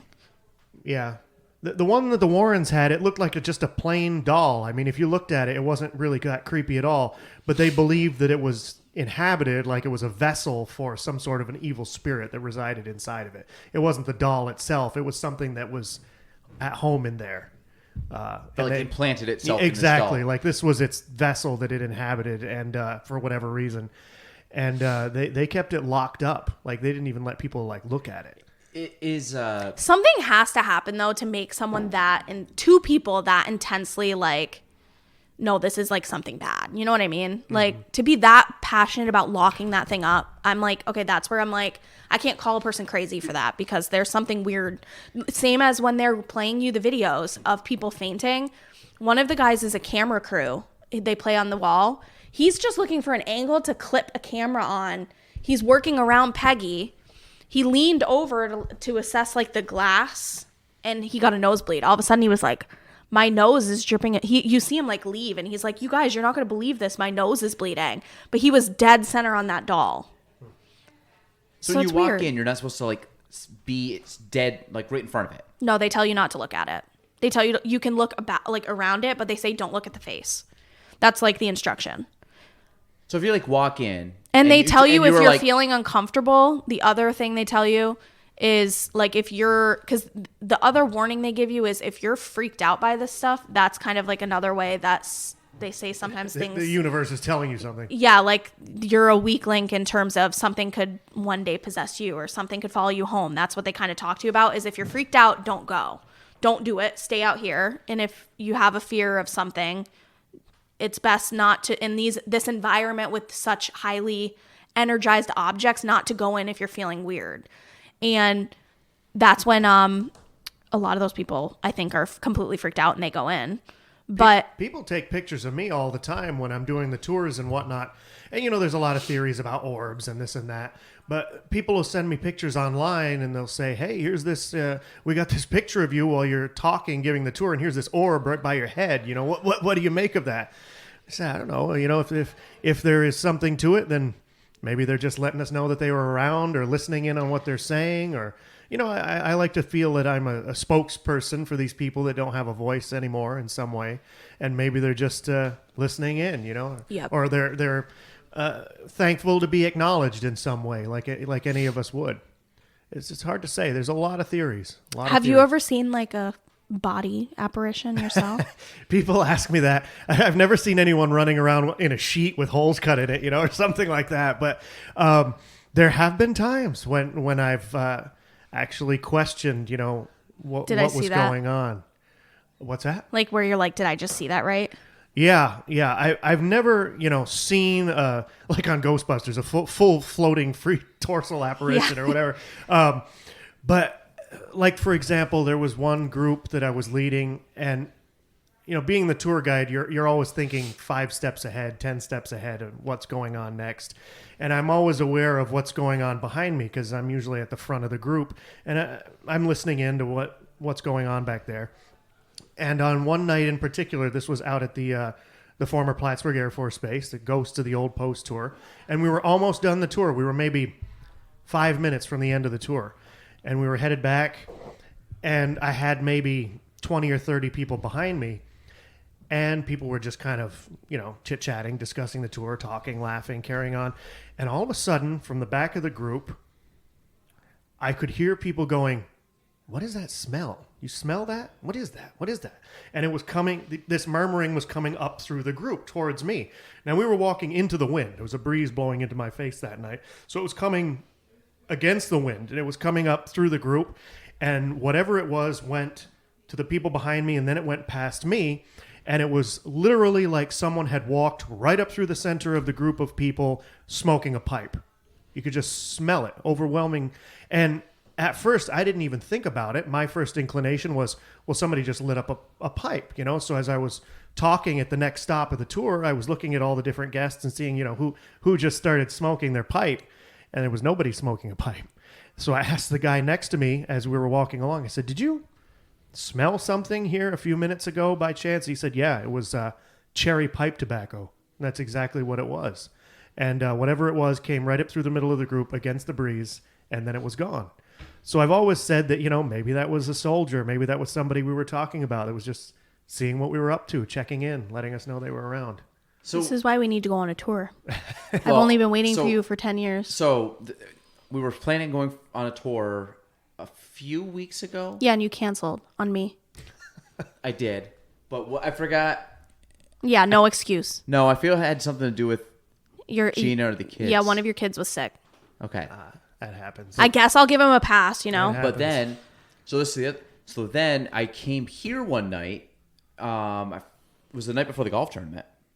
So we were setting up. And this was like 2 weeks after I was here, and that happened to me. This is no. I was talking about him. It was late, and I rolled in because I had to come back and grab something. Oh, It was in the 8 ghost o'clock at tour? night. Eight, Yeah. Yeah, it was probably about 8:30, and all of a sudden I'm driving up, and there's nobody ever down here typically, and there's like a bunch of people on the corner, and I didn't realize at the time. I pull in, I'm like, this is crazy. And then I realized it was you, but I didn't see you. So that was the thing. I rolled up, and I wasn't even thinking you at first. I'm like, why is there so many people? 8 o'clock at night on like Friday, hanging out outside of our office. But you were right on the corner. Yeah. But you had walked. You were going back towards was that Macomb, Hamilton? Which one's the one that you were going? You were going back towards the Macomb base. and McDonough is over here. Oh, we were headed back towards. You were walking that way towards the base. Okay. So, yeah. but like I said, then I saw him, and then I mentioned to her, and then the date that do you want to plug your thing now, or do you want to wait to the end? You can do both. Dannemora. Oh, But just one thing I wanted to add, though. There was a lady that used to be a librarian at the Plattsburgh Public Library, and she said she was driving through town one day, and she had her little boy in the back seat, and all of a sudden her son goes, "Mommy, I think I just saw a man from the past." She was like, "What on earth?" She had to turn around and go back and see what it was. And it was you? Of course, it was me. We were That's funny. leading the group, but he said, "A man from the past." Wouldn't that be? You've seen like movies and stuff like that when you're just like walking along, and then someone like imagine not knowing it's a ghost tour and seeing just you know. walking down the street. Wouldn't that, when they do like flash mobs? Wouldn't that be a crazy flash mob where like Yeah. you were just hanging out? Next thing you know, like guys are dressed like what you dress Period like, and attire, the yeah. period attire. And all of a sudden you're like, wait, what? And they're walking through, and That they would just be start cool. talking Old English, and you just like wait, and then you freak people out because like, did I just transfer them back? Or like imagine like in the mall you were like that, and all of a sudden people started walking in, and you're I know. like in the food court. And you're like, I would love it. I swear I was born in the wrong time frame because I love old Victorian like style, writing. Would that be your favorite time period to go back Yes, into? I would go back to like I wouldn't go quite as far back as like Battle of Plattsburgh when kids were dying all the time from like diseases, but like Downton Abbey era where like grand regal Victorian dresses were Well, it's all fun and like games. Titanic era. It's all fun until you're wearing all those layers when it's 100 degrees. Yeah, that's out. true. That is true. Then you're like, oh my god, what am I doing? Which But- seemed, what was it? Was it that because it was like dignified to wear clothes like that back then? Like when you talk about like layers and you talk about like, guys wearing like 3-piece suits and these wool suits and like I think of like golf. Like they used to golf in like heavy clothes, which is crazy. Like I go out in Yeah. like shorts and a t-shirt, I'm dying, of like heat. So a lot of those period that would pieces, ruin like the fun for me. But like the dresses and like the powdered wigs and things, like was that? I'm assuming that was because it was considered like, like a level of class or dignified that you were able to wear these clothing, and it kind of separated you from lesser people that maybe couldn't afford this stuff. Is that the case, or was that? Yeah, it was, like a reflection of this social, status of the day and where you ranked. And a lot of it was evolutionary. Like if you look at clothing, each kind of fad that came along was building on the past and what was common at the time, and a lot of times what was fashionable, it changed. Like, people would emulate what the French were doing because they were fashionable, or emulating what the British were doing because that's what the monarchy was wearing. There's a lot of interesting history there too. What role does, obviously you talked about this doll. Like that doll you just showed, like, looked kind of freaky. It looked like it had like a gown on, like a cross on it. It was in pretty good condition. So it wasn't like, I wouldn't look at it and be like, oh my God, Was that doll. I'm assuming that doll was within the last 100 years. I don't know. So, I didn't ask questions about that was it doll a because porcelain doll the face? energy on it. Yes, I believe so. Do you remember, before I jump to my question, remember the Shazy Museum, or the Mine Museum? Alice T. Miner Museum, the Room of Dolls there? Did you ever go in that room? So no. I believe it was upstairs. I don't know if it's still there. It's been years since I've been in I that was place. there for Rotary a few weeks ago, and I don't remember seeing that. Really? I haven't been there in years. If you go up, I believe... I'm sure they changed their exhibits. Yeah. If you go up... This was there my entire childhood. Like, No I kidding. can remember, there was a room of porcelain dolls. Oof. And it was creepy. And it wasn't a big room. Like, it was arguably... If you took this room and, like... That's where awful. my desk is back, like that little section, I think that was about the size of the room. It wasn't a big room. Oh, But there God. was a bunch of porcelain dolls, and we just called it like the doll room. And like you went up, I believe if you went up the stairs, it was like over in the left corner, but it was very creepy. And I don't know what the significance of it was, but I'm like, there's a bunch of just porcelain dolls. And like porcelain dolls already look freaky. Yeah. And then when you put a bunch of them in a room, And when they're hundreds of years old, they're all and they're decaying. just staring at you, and I'm like, all right, I'm going to go check out the other exhibit. Thank you. Yeah. But I don't know if it's still there. If you've ever been to Shelburne Museum over in Vermont, they've got a whole building that it's all period toys from the 1800s, and there's an entire room that's nothing but dolls and doll houses, and they've got some of those mechanical automatons from the 1800s where they're, some of it's rotted off and the mechanical stuff is showing, and Oh my it's just God. really freaky looking. So the Shelburne Museum, I went as a kid, but is that there's like what does that entail? Because I remember it being more of like a farmy kind of feel. Well, the lady that started the whole thing, she was a descendant of the Vanderbilts, and her name was Electra Havemeyer Webb. The Vanderbilts? Yeah, the Vanderbilts. I'm reading their book right Anderson now. Cooper? Yes. I'm reading his book right now about the Vanderbilts. Same family. Well, she had a tremendous amount of money, and she became fascinated with, early Americana and that sort of thing. And she saw in Vermont and in New England that a lot of these things were disappearing. They were being torn down or whatever. So she decided to use her money to literally collect the buildings themselves and have them taken apart piece by piece, moved to this museum that she had purchased all the grounds and whatever, and reassembled on the ground. So she basically built like a town. There's an example of all these. There's a schoolhouse and a jail and a carriage barn, and there's taverns. She even moved an entire steamboat from Lake Champlain, and it's the last example of its kind left in the world. Oh my God. I did not know that. Yeah, it's spectacular. That's crazy. And Yeah. right in our backyard. Yeah. Literally. Yeah. And some of those buildings, even when they moved them, they came along with their resident ghosts. Some of them I believe that. are claimed to be have paranormal activity among the staff. Because it's still, just because you pick up a tavern and move it to a different location doesn't mean that it's, Yeah. whatever is inside goes away. It's still the structure. That's crazy. We have to tell him about the 200th episode podcast because that was weird. Oh. So I was on the 200th episode, as you can guess. And Which wasn't a long time ago. no, it was 6 episodes ago. So that day, I don't know what happened, but it was one of those weird things. So I've never seen anything. Like, I'm going to be brutally honest. Would totally love it if I did, but I welcome it. I'm not like freaked out by it, but it's never happened to me. So we were here that day, and I came during an afternoon. So everybody was still here. It was a regular work day. We got like an hour into the podcast, and I had to go to the bathroom. So I literally like texted him, and I was like, keep talking, I have to pee. So I got up and I snuck out, but I didn't realize. So when you go in an office and there's other people there, like Yeah, you can sure. tell when someone else is there. Yeah. I got up, and I swear to God, I thought Nicole was still at her desk. So I walked so you go through the corner of her office to go to the bathroom. There was like out of the corner, I didn't look directly at it, but there was a figure in the chair. So I was talking. So he's in here talking.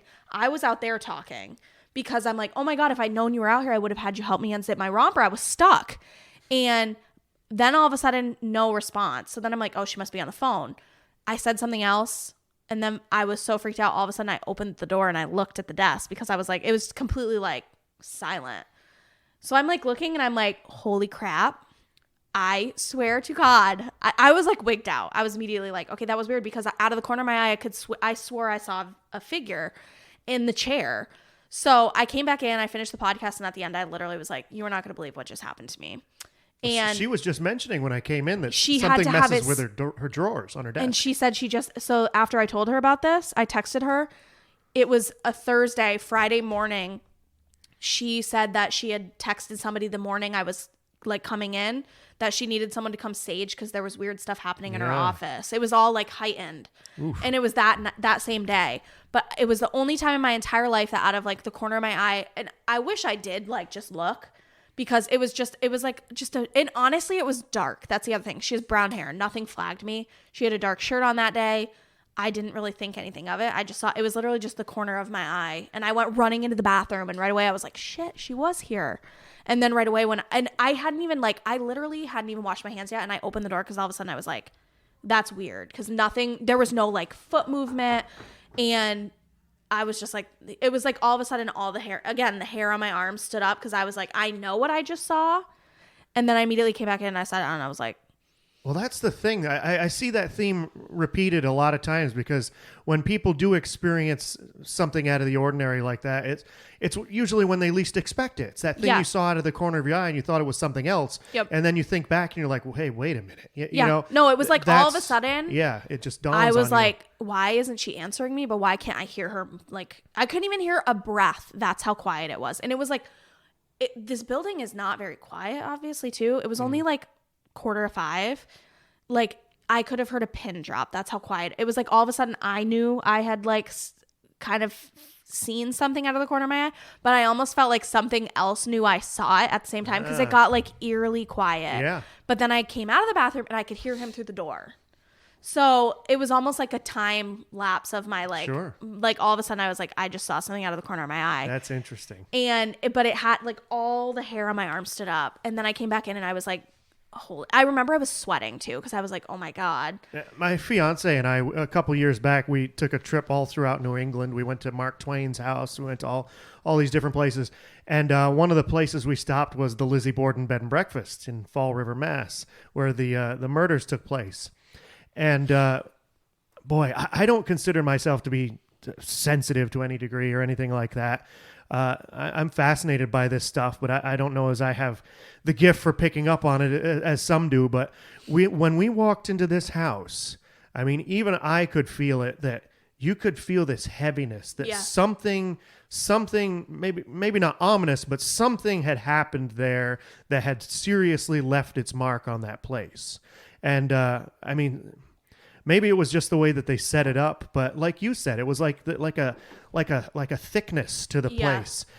You could stand in the rooms, and they had the crime scene photos from the period hanging on the walls, and the furniture was in the exact same place. All it was missing was the body there in front of you. So maybe they kind of set it up that way for you to have this like emotionally weird charged experience, this disconnect. But it was definitely one of those types of experiences like what you're talking about. And you can't explain it. Like the heaviness is just a weird, like I feel like in that moment my brain was just like, okay, like something weird was just there. Yeah. Now it's when I opened that door, and I mean, it was like a movie scene. I opened the door and I just popped my head. Like I was just like looking to see if Nicole was sitting in her chair. Cause at that point I'm like, what? Well, I was just mentioning to her, I'd have to double check my notes to be positive, but I'm fairly certain that there was a story about a Ticketmaster who had worked here for like all of his career, like 50 years. He was well known. Everybody knew the guy that worked here and whatever. And I want to say that he died of a heart attack in this building. They found him dead or something at one point. Yeah, that's freaky. So I'd have to check my notes to verify if that's true or not. But I seem to recall reading that story someplace. That's crazy. What about deja vu? Is there anything to that? Do you think there's like kind of like... It's the Matrix telling you something has changed. Yeah. Like, I mean, it's. Have you ever had? Yeah, when you have like when you talk about like the Illuminati. Not that I just had deja vu, but like when you feel that, like I had it. I would say it typically happens a half dozen times a year. Like I'll have some weird deja vu moment. You're like, what the heck? And I remember, I feel like it's like I feel like I've lived it, but then it's like, did I really live it, or was I dreaming it, and now I'm living it? And that's where I always get confused. Which that stuff to me is like Weird. sometimes have more deja weird than vu. the idea of ghosts, like because you're like living it. But it's almost like people talk about like what do you say, like the Matrix, or like multiple verses and stuff like that. Like, Well, it's like you think back to like your earliest memories, your very early childhood. And sometimes when I'm thinking back to those really dim early memories, it's like, is that real, or is that something I dreamed as a kid? It gets kind of convoluted.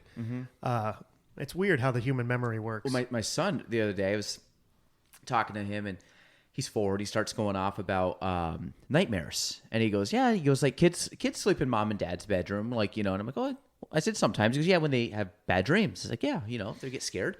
And he's told, so the 2 nightmares that he described, Oh which is God, funny. So this stuff freaks me out. Children, yeah. well, he's 4, and one of them was there was a garbage can on his wall that had eyes, which makes me think it was kind of like Oscar the Grouch or something like that. Yeah. But I don't know. He's 4. The other one, which he's told me multiple times, anytime he brings this up, Oh, God. he's held true to the same story, and I think he's told me 3 separate times. He's like, yeah, like, yeah, one of the nightmares I had, but there was a kitten under my bed, and I'm like, oh, okay. He goes, yeah, but it was okay. You got him out though, and I'm like, oh, I'm like, oh, you must be dreaming. He goes, no, I had a kitten under my bed, and you got him out with your tools, and I'm like, buddy, that never happened. And he was like adamant, and he's told me this story 3 different times, that there was a kitten under his bed, and I went in with tools, which doesn't make any sense, but I went in with tools and somehow pulled this cat out from underneath his bed. Or maybe this cat was stuck. What? But he's told me this story That's fascinating. The stuff 3 with separate kids. times. I remember watching this episode of Unsolved Mysteries years ago, and there was a story on there, and it was about this little boy that, he was like your son's age, something like that, and he was fascinated with airplanes. So the parents, were like playing around with him, whatever, and they're like, how does this kid know so much about airplanes? And they realized as he was playing and as he was just babbling, like he knew the actual controls and he was saying all the things. So they started talking to him, and how did you know this? And he said, well, that was, I died and I was flying, Oh, and God. they started talking to him. I And just got he chills. had memories. That freaks me out. He had memories that he had been basically a pilot in World War II.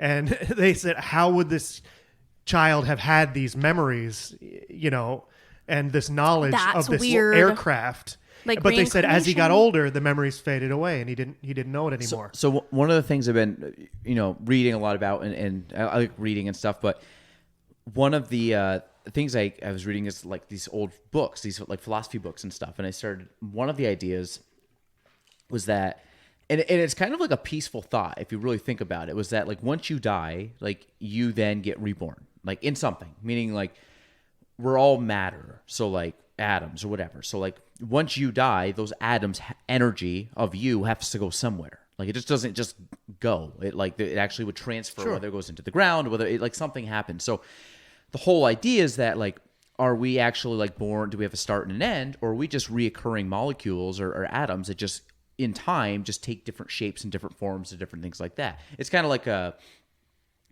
think my kids have a great book. It's about a water droplet, and it goes through all the different phases of this water drop. And this water droplet is 4.5 billion years old. Well, it's in a glacier, and then it goes up in the sky, and then it comes down as rain, and then it soaks into the ground, and then it gets drank by humans, and then it gets, sweated out, and then it goes back into like this whole cycle of this raindrop. Oh, sure. And so then you kind of look at the idea that everything is matter. Like this is matter. We're matter. Like this pen. Everything is matter. Is that like when something happens, that the energy has to come back and form something else.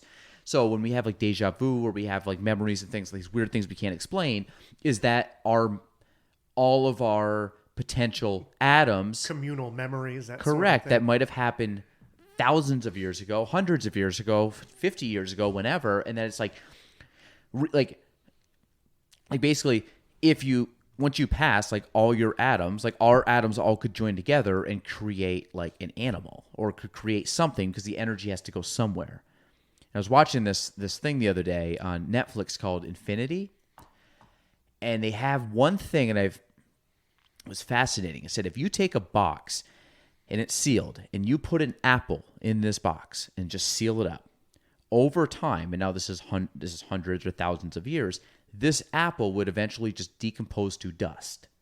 And they said the dust inside the apple, because there was so much energy in this box, the heat inside would get to thousands of degrees because it was energy. And they said what would happen over time is if you let that energy keep going, that eventually that energy would turn back into an apple.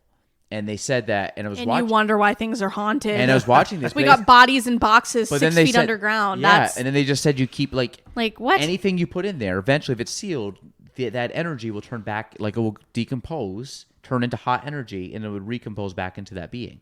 I mean, you think about it. God, that which makes scares sense, I me. guess, if you're sealing a body in a. There are elements in our bodies that are billions of years old that originated in the center of stars and drifted through the galaxy for millenniums before they, coalesced onto the earth and were entered into the, like you said, the water cycle, the, elements in the earth that were incorporated into us as human beings, the heavy metals that you have in your body, things like that. Those are billions of years old. So, God, that scares it's me. crazy to think about. So, did you watch that video I sent you? Which one? You send me videos all the time. I texted the one video about the time lapse of the future. Yes, I don't like that. Did you watch the whole thing? I stopped. How far? Like 2 minutes and 30 seconds. Okay, so this I'll give It's you. like only 4 minutes though. No, it's a half hour. Is it the Anna. one where it like dips like this is the size of this and this? No, and this? not that one. That's showing like Oh, then that's I don't showing know. like this is Earth, and then like this is the Jupiter, and this is the Sun, and it keeps getting bigger in scale yeah, until yeah. they realize like Macro. That we're nobodies? This is Betelgeuse, and Betelgeuse makes our planet look like a dot, like or not our planet, like our sun look like a dot because it's bigger star. It's in the Big Dipper, but not spelled Beetlejuice like the movie, spelled really weird looking. But if you there's this show, and I forgot if you YouTube, if you really want to be freaked out, YouTube time lapse of the future. It's a 30-minute video. Oh God, I don't know if I can watch. And it this. starts out, and it was made in 2019. So it starts out in 2019. Every 5 seconds in this video, the time doubles. I think it is. So it goes from like, okay, it's like 1, 2, 3, 10, like dun, dun, dun, dun, dun, dun, and it, like every 5 seconds it gets double the speed. So the video is 30 minutes long. So what happens is there's a time ticker on the bottom. So then all of a sudden it'll be like in 1,000 years, and it'll be like 10,000 years, then it'll be 20,000 years. And what it starts to show is like at one point, like the Sahara Desert becomes tropical. At one point, the poles switch. At one point, like new islands in Hawaii form. And all this stuff that happens over time in this Earth, or in our universe, and then it keeps going to the point where like, there's these massive storms and blah blah, and then all of a sudden the sun ends up expanding so much that it ends up exploding. Like the Earth dies, everything dies, like in our solar system. Oh, sure. And then it keeps going, and you got to think all of this takes place in the first like 3 to 4 minutes of this video. Yeah. And it's a 30-minute long video. So really, it gets to the point, and Where I I would have an anxiety. and I attack. won't give. Well, What are you you know trying when to you do talk. to me? Well, when you talk about the hook, this whole thing keeps going and going and going. And spoiler alert, we're what 13 to 14 billion years old. The universe at the bottom. So so billion at the bottom. It You're is grinning because you know this stuff. the bottom time ticker goes into the trillions to trillions to trillions. Yeah. And if you want to see a hook, wait to the end of this video. It's 30 minutes long. I'll have to check that It out. is unreal. And the thing is, you're sitting there like. So are you there's- telling me I shouldn't be as afraid of global warming and stuff like that as I am? No, because it's all going to happen. But what happens is, I mean, yes and no. I mean, yes in the sense that like you don't want to like I damage have it a quicker. fear of global warming. I love mind-bending stuff like that because it really puts things in perspective. Our lifespan of 80 years or whatever it is absolutely nothing on the grand scheme of things.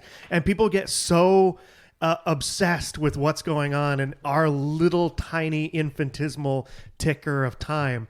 You know, at home, I like to show this to my son and to kids when I work with kids with school groups and whatnot, because it really kind of puts things in perspective. It's a big chunk. At home, I have a big slab of Potsdam sandstone. Mm-hmm. And if you're not familiar, that's everything that the Ausable Chasm is made out of. It all runs through here. It's that beautiful orangey kind of stone, right? And this is about the size of a dinner plate.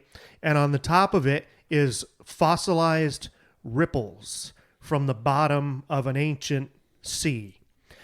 And the reason that the ripples are fossilized is because nothing existed at the time to mess up the sand ripples until the point where they turned to stone. This was from a time 520 million years ago when New York State was down by the equator and was covered over by a shallow sea. So I show children this thing and I said, here, touch these ripples, with your hand. And I said, this piece of stone you're touching right now is older than trees. And their minds, you just see the light bulb explode in their brain, because trees are only somewhere around 300 million years old. So this is 230 million years older than trees. It's wild. the spans of That's time insane. that you talk about are just mind blowing. Well, do you have Instagram? Yeah. Go on Instagram, look up No But Why. Wait But Why. And it's I forget the guy's name. Tim Urban, I think his name is. And this guy, I've sent Anna some of this stuff. One of the things ruin my day. Right. I'm having a good Tuesday, and then he sends that to my inbox, and I'm like, goodbye. To put it all in perspective, so this one like thing that they showed was that, okay, so Earth again is 13 billion years old right now, or Earth, the universe. So what happens is they basically said that in the span of everything that happened, this goes back to the time lapse of the future that I was telling you about, that we are in. They basically said, like, if we're a second, like if you want to take 13.5 billion and just equate that to 1 second, we're 1 second of like 106 to the something power. Yeah. And then it goes, you basically, it was funny how the guy described it. He goes, you're basically the only time period that this should happen. And it's a blink. It's basically the after effect or the flash after the Big Bang is what we're experiencing now. So if you were to like zoom all this down and be like, and you see like a black light or a bright light and then just darkness. Yeah. And it goes, congratulations, you're alive at this time, because this is like the only time you're going to see it. But it was insane that's like, and people worry about what they had for lunch today, or whatever. Or the person that cut you off, or like all these like trivial things that don't matter. It's all about perspective. But it's absolutely outrageous. But it's wild because it makes sense why there's weird energies and it really lingering energies and spirits. Yep. There's our scope of things is so limited. I mean, even from a physical standpoint, birds can see more than what we can see. Just because of the receptors in their eyes. Yeah. So the spectrum like animals of things that can pick up on things we can't see. Absolutely. My cats freak me the hell out. I'm not kidding you. They sometimes will like look at the walls and their like ears are twisting, but they're looking at a wall, and I'm like, hello, what are you looking at? You can tell they're like zoned in on something, but I'm like, but they're it's like primal instincts of animals and cats. And I think one of the things with humans, like from primal instincts, is the fact that our first instinct typically is negative, because when we evolve, like you danger, animals, saber-toothed tiger, like all these things that you were always like, looking over your shoulder for danger. So your initial thought was always safety, danger, like protect myself. And that's why still, even to this day, that's still ingrained in our nature, is that you can be optimistic, but typically people focus on negative. People focus on, and you can train your mind not to, but your natural instinct is to think, that's bad, that's negative, or like, because I don't really think I view it as negative. I just think it's weird. Well, they say that animals can be ghosts too. Maybe the animals are picking up on ghosts of their own kind. Like who knows? So I go to bed, just to give you an example of how weird animals' instincts are. One of my cats goes to bed on my chest every single night. He balls right up right here, like clockwork. I'd be hyperventilating if that happened. I know. Yeah, I'm allergic to cats. He literally yeah, sleeps same on my here. chest, and he weighs like 30 pounds. It's ridiculous. But we were watching TV the other night. I shut the TV off, and he was sleeping. And I'm laying flat, which I can't lay flat, so I was awake. I'm just letting him be comfortable because, you know, I'm a mom, basically. He picked his head up, and he was looking at the ceiling, but his ears were twisted, and he kept moving as if someone was dangling something. So I was looking straight up too, thinking like, oh, maybe it's a spider. But when he kept going back, he literally was going left to right, left to right, left to right, over and over. I had a moment where I was like, what does he see that I can't see? But I wasn't like freaked out. I was just like, oh, there must be. Was it really dark? It was kind of dark, but like the street light. We live in the city. We have a street light that I comes mean, like in. you could see stuff in the room. Yeah, I could okay. see. So I knew there was no. I knew there was no spider. There was no bug. Like, I don't know what he was doing, There's but it was like famous, chick, like literally just like a tic-tac head, like That's back funny. and forth. There's famous ghost stories about phantom animals and things like that. Like one that comes to mind, there's a famous haunting in Washington, the nation's capital, and there's a phantom cat at the Capitol building and they call him DC. And the reason they call him DC, they call him the demon cat. And they said that this cat, the ghost of it, only appears whenever there's about to be a national tragedy. Like, for That's example, the weird. Lincoln assassination, the Kennedy assassination, 9/11. People claim that they saw this ghost right before something horrific happens. Wow. Yeah, and that story has been talked sense, about it's a for cat. forever. I believe in Yeah. that stuff because I'm superstitious. Not a little stitious. Super. So, regarding like again, we'll bring it back local, more to Plattsburgh. Like We're going out into the universe here. we went we're going all the We're way trying back. to figure out why billions ghosts and exist. billions of years. So I mean, like ghost stories in Plattsburgh, you know, coming down and passed along and all this stuff. Like first off, what typically encompasses like more of the haunting places around here? Obviously the cemetery. Most of them are on your tours. But like, where do you think the most, like, if you had to pinpoint areas that you feel are the most haunted areas Or in eerie. Plattsburgh? Even if it's not haunted, just like even Do you off. feel it's the base? Is that probably the most? Well, I would say the base is probably the most active because that's probably where you would have had the scene of most of that traumatic type energy, that sort of thing. Soldiers who were traumatized by combat, soldiers that committed suicides. You know, part of the base is over the top of the battlefield from the Battle of Plattsburgh. So you had that, you know, that conflict where people were literally being killed on that ground. So anytime Where you does have, that start? where does Like, what start? Which part of the base was part of the Battle of Plattsburgh grounds? Well, I mean, the soldiers were all over the place from Boynton Avenue all the way, you know, on both sides of the Saranac River, all the way down Oh through. my God. Right across the end of the U.S. Oval where the chapel is. There was 3 forts that stood there that were part of the American line of defenses. We basically live on a battlefield. We drive on it every day. It's just it doesn't get interpreted as such, and people forget, you know, except for the one weekend a year when we have the Battle of Plattsburgh commemoration. But for the other 364 days, people forget that we're, you know, driving the same roadways where people were killing each other 208 years ago. That's crazy. That's so, yeah. When you think about it, it's crazy. Yeah, we live on a battlefield just as much as the people in Gettysburg live on a battlefield, but people forget. Gettysburg is another one, though. I went Yeah. there, and the hair on your arm stands up. Oh, There's yeah. something about the air. Have you ever been there? No, but how big is Gettysburg relative to here? Small, very small. It's just a small town. Really? Okay. You know, it's It's kind of similar. it's to in what? us, It's Pennsylvania, right? yeah. Yeah. Yeah. You pass it But- going to D.C. But you've got that small town, and there were over 50,000 casualties there. Wasn't in that the 3 bloodiest days. battle in the war? One of, I believe. Yeah. Yeah, I've never been to Yeah, the Gettysburg. the hair on your arm stands up. I feel like in Remember the Titans, don't they bring them to Gettysburg and they go running through Gettysburg? I don't know. I don't recall.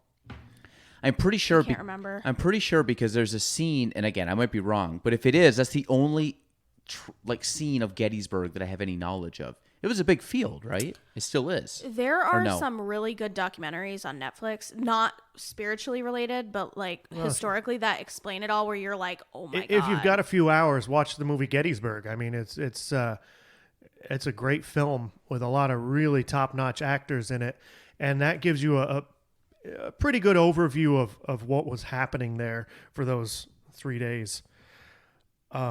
It's an older movie, but it's really, really good. And I mean, anywhere where you talk about that kind of bloodshed on such a small place, think of all that potential energy, all those huge, those human lives that were cut short, young men just laying waste to one another. That just kind of absorbs into the landscape. And that was a 3-day battle, roughly? I believe so, yeah. Yeah, because it's crazy, because when you look back then, like... And isn't it called like the goriest battle in America or something like that? The most goriest, gruesome, deadliest? something like that. It has like a title for like... I think it was one of to the drive home the energy. The deadliest 3 days in American history. I mean, it was pretty brutal. All of those battles, though. I mean, for the technology of the day, they were using tactics where they just lined up and fired into each other. When was the actual Civil War? What were the years? 1861 to 65. Now, I mean, put that in perspective. That wasn't 160 years ago. Our country literally like fought each other over slavery, which I mean just seems like crazy. Like that's not a long time ago in history. And like you have this massive civil war within 100 years of just becoming a country. Yeah, my second or third great grandfather was from Harkness, and he was a farmer, and he he enlisted and went and fought in the Civil War, and he was from here. It was almost a spiritual thing where a lot of people they felt that they were compelled to go south and help preserve the Union.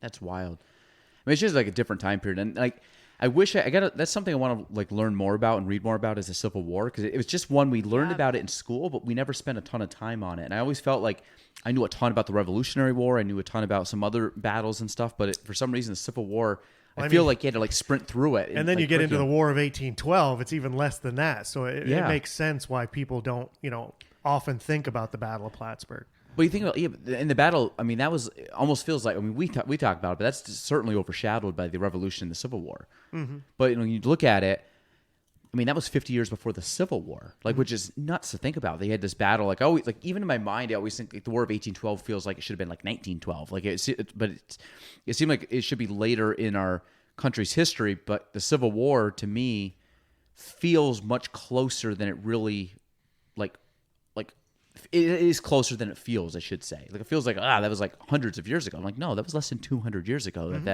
that happened, which just seems very bizarre. That's like, we think of all these characters as being, ancient history, like you said. And every once in a while, you get a little reminder that it wasn't really all that long ago. I remember some years back, I always like to go to the memorial service that they have at Riverside Cemetery every year during the battle commemoration. And usually they have representatives there from Great Britain and everything, and they lay the flags on the graves. And it's a really moving ceremony. That's so cool. This year especially, because it was just like literally the day of or the day after Queen Elizabeth had passed away. So they had a moment of silence for her. It was just amazing. But in any case, this was years ago. And I was with the group of reenactors that were there during the service. And they were, sometimes you can't always hear what the MC is saying, because we're over on the side with the, firing the cannon and doing the salute and that sort of thing. But I kind of heard out of one ear that there was some dignitaries present, and there was some members of the McDonough family. Commodore McDonough, who was in command of the American fleet out here in the Bay. I said, that's pretty cool. I kind of saw the people that they were talking about. I said, I'll have to go chat with them after the service. So the ceremony goes by, and I see them bringing this little old lady across the cemetery, and there's a person on either arm of her, and she just looks impossibly old, just very, very old and small. And I walked up to her, and I said, excuse me, but I heard them introduce you and say that you were a member of the McDonough family. How are you related? And she looked at me, and she had this kind of twinkle in her eye, and she said, he was my great-grandfather, Thomas McDonough. I said, your great-grandfather? And she said, yes. She said, very long generations in my family. She said, my father was over 100 years old. And she looked like she was, 80, 90 years old at the time. And I shook her hand, and it was just so small, her hand. And she's long since passed away now, but her name was Isabel McDonough. And when she was a little girl, when she was, 10, 11 years old, she actually cut the ribbon and unveiled the McDonough Monument in 1926. She was, Oh my and she had God. come back as an elderly lady. I was like, I could not believe, touching that piece of the past. We talked about it last time. Wasn't it like the 10th president of the United States has like a grandson right now? A grandson. Yeah, John Tyler. I Yeah. remember watching about that. He was born in 17 something, and his grandson or great grandson is still like alive. 60 years old right now. Yeah. Like he had a kid late. That's the stuff that just like. He had Yeah, he had a kid mind-blowing. very, very late, like in a second marriage, and it was like the youngest kid ended up having kids, kind of like a same Super thing. late. Yeah. They're like So- old fathers, That's weird. Yeah. but it to ended think up about. gapping like 150 years of just 3 generations. It was Yeah. insane. Yeah. Well, that's like just within the last few years, one of the last living Civil War widows passed away. And that was because it was one of these Civil War veterans that was like 80, 90 years old. And it was the Great Depression. Everybody was poor. Nobody had any money. And he married, quote unquote, this woman who was like 15, 16. Ugh. But it wasn't for any weird reason. He was trying to look out for her like in a fatherly Yeah. way. So he married her on paper so that she could get his pension and get a little bit of money Holy during the crap. Depression. So technically she was the last living person drawing a Civil War pension. Like, isn't that insane? That like well, gives me I chills. was gonna say it's like when you see people now from like World War II. Yeah. Like that. I mean, like if you see someone from World War II, to me that's like a living, I say monument, but that's like a that's just. That's crazy to think because they're all have to be 100 years old now plus. And to see them like still around, like that's incredible. That it's still world. I mean, I remember as a kid there was a lot of them, and then all of a sudden now it's like you see. I don't know how many are still alive from World War II, but it's not a lot. And it's just when you start looking at that, like that's incredible. Like those, like if you see one of those, that's like now like seeing a unicorn almost. It's like Yeah, you don't see my too many of grandpa them. served in World War II, and he always had incredible stories. He would have been over 100 years old now. Yeah, so it's crazy. Time just goes by. This coming Sunday, I'm going to be doing a private tour for the honor flight. Yeah, some of nice. those guys, and obviously they can't get out and walk a great distance, so we're going to be going around on their bus and doing telling ghost stories and That's stuff. so But fun. I love chatting with those guys and just hearing their stories. Yeah. Them telling me stories is a treat. It's fantastic. You would die meeting my grandfather. He has so many stories that sometimes I'm just like, Do you know who her Papa. grandfather is? No. My grandfather's Jack Stewart. Oh, so okay. he was the intermayor when I Dan know. Stewart left. I know him. Yep. So he was also the historian at one point. And he follows your page. Oh, that's he interesting. references your pictures and stuff because he told me a few weeks ago he was like when I told him about our 2023 project, Yeah. he was fascinated because he was like, Matt has pictures that I've never seen. And he said, I worked in the historical society of the city for years. He said, and some of those photos I've never, ever seen. Well, that makes me feel really good. So he pays attention to it though, because he's That's so fascinated cool. by it. But he's one of those people that is like, fascinating. he can drive down the street, you pass just like a random 16 North Catherine and he knows the whole war story Yep. in connection to this. Or like, you can drive through the cemetery to visit because he still does every year. He drops flowers off at all of his family's cemeteries. You'll pass a gravestone and he'll be like, oh, that's John Tyler's great grandfather's son's brother's sister twice removed. Like insane history that he has in his head that I'm just like, and he's elderly and I'm always just like, I would never even be able to like accumulate half of what he knows historically in our area. Matt, do you ever journal any of this stuff out or transcribe any of these I stories? really should. Well, I the reason I'm saying that is like you're mentioning your grandfather, like Yeah. I mean, we've talked about it. Like, and eventually, like he's not going to be around to tell the stories. And Yeah, it's like when sure. these people, and the way I look at it is the amount of history that that you've pulled from so many different sources. I mean, I don't even want to know how many books and pages and articles and things that you've read and scoured over. Yeah. We're talking thousands and thousands of hours.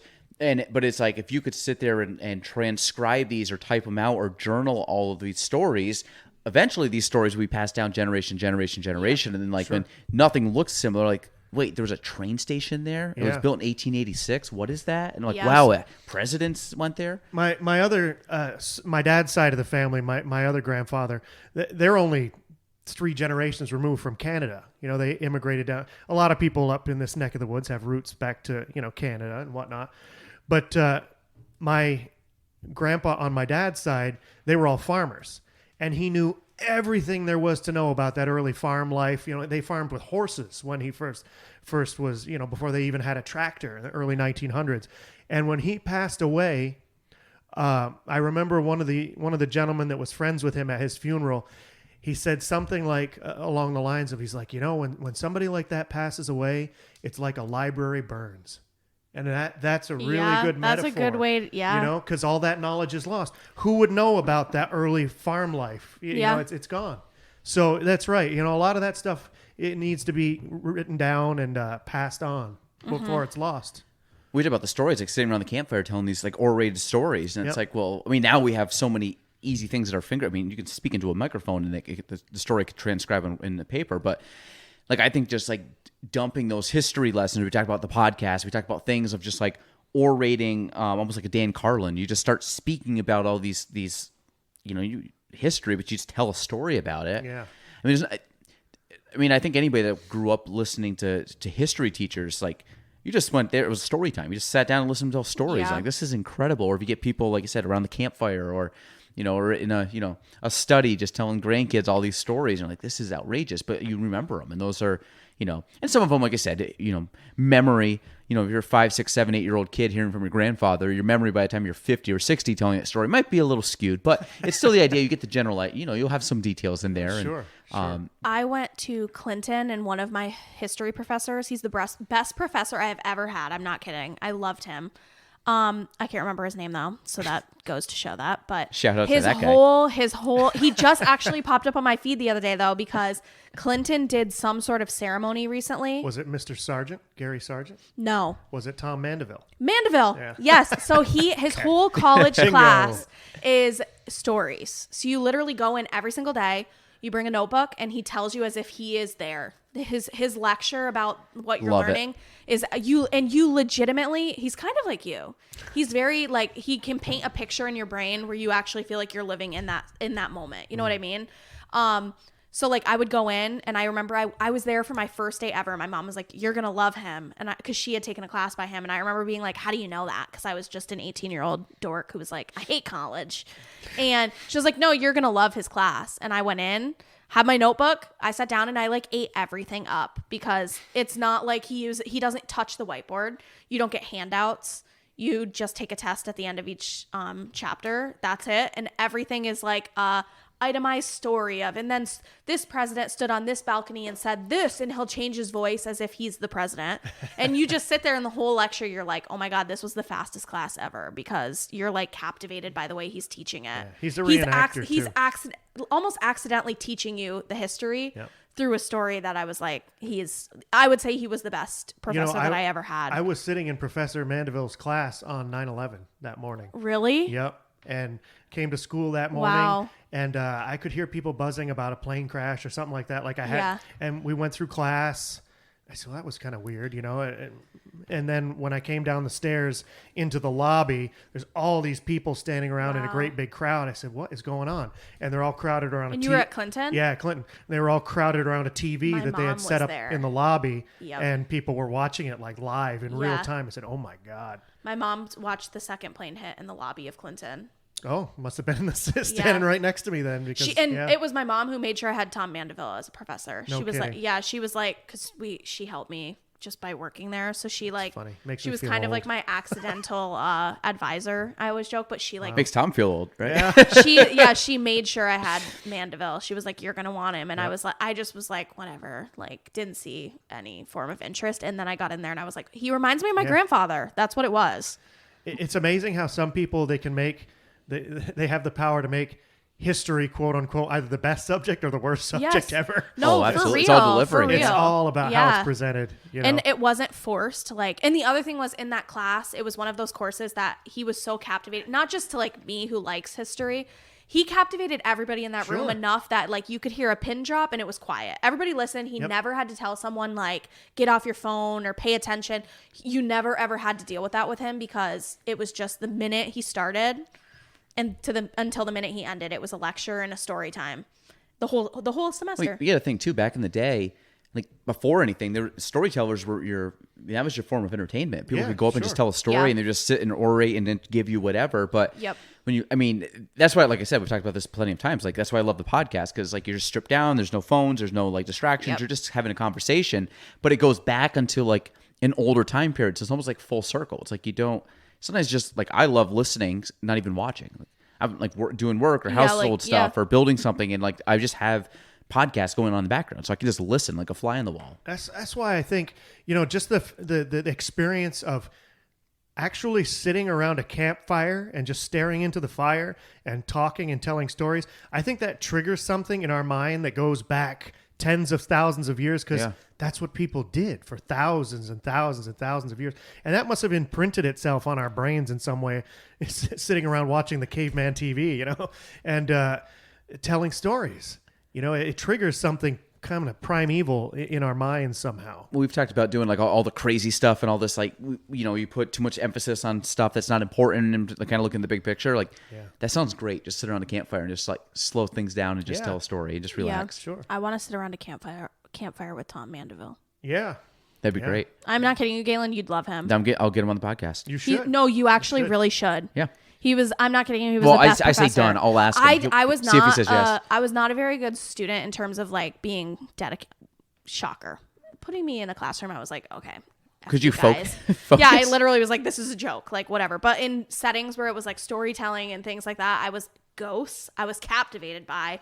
But Tom Mandeville was like, he does an honors course amazing with a guy that I know named Tom Prey from Peru, and they're a fantastic team. They take their students literally around to all these sites. Oh my God, to visit that would be them amazing. in person. They go to all these out of the way places, and they're fantastic guys to listen to. And you know who he looks like? Justin Ein, an older version of Justin Ein from really? the Y. Yeah.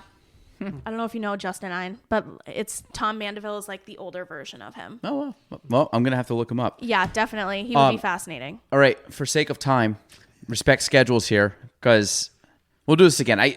Matt comes on. I could go on for like 75 years. Matt's my October regular guest. But yeah. Matt, a couple things. Give us an update, plug.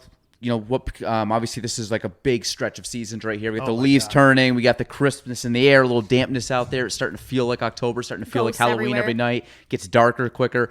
Again, kind of how can people find you? What's your next few weeks look like?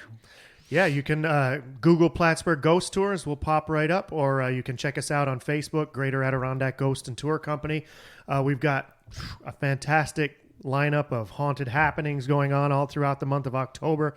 In fact, coming up this weekend, courtesy of Dannemora Federal Credit Union, on the 15th. I think 14th. Friday, right? 14th. Yeah, 14th. We're doing a series of tours that it's going to be free for the first 30 attendees at 7 o'clock and 9 o'clock p.m., and you can check that out on our Facebook page to grab tickets or whatnot if you wanted to attend. Also, spectacular opportunity this month, and we can only offer it on a week-to-week basis, but we're doing tours of the Hartwell Mansion. I want to go on that. We should do it. Yeah, it's a very rare Okay, opportunity. can you like actually write it down though? When's the date? Well, like I said, we can only guarantee the tours because the house is for sale on a week-to-week basis. So this week we're doing them on Sunday, but I believe it's already sold out. We're hoping to continue as long as we can, but we'll be posting updates on a week-by-week basis on our Facebook page. The tour is called The Haunting of Hartwell House. And it deals with some of the mysteries surrounding the original family that built the mansion and called it home. I want to go to all of them, honestly. Like all of the tours. And that one, that house has literally only had a couple of owners in the last 150 years. So it's a very rare opportunity to get to go in there. And for people that don't know it, just describe which house it is and where it is. It's on Brinkerhoff Street here in the city. It's 77 Brinkerhoff. It is one of the most spectacular surviving Victorian mansions in Plattsburgh. It's this beautiful stone French Second Empire mansion. It looks like if you were to picture in your mind's eye something that the Addams family or the Munsters lives Yeah. in, with the Victorian, high tower And a massive everything. yard. And a massive yard. The property was an entire city block. That's wild. Another DFCU connection. One of our employees, it's her family that's moving out. Yeah. So I was dying when I heard that. I was like, wait, what?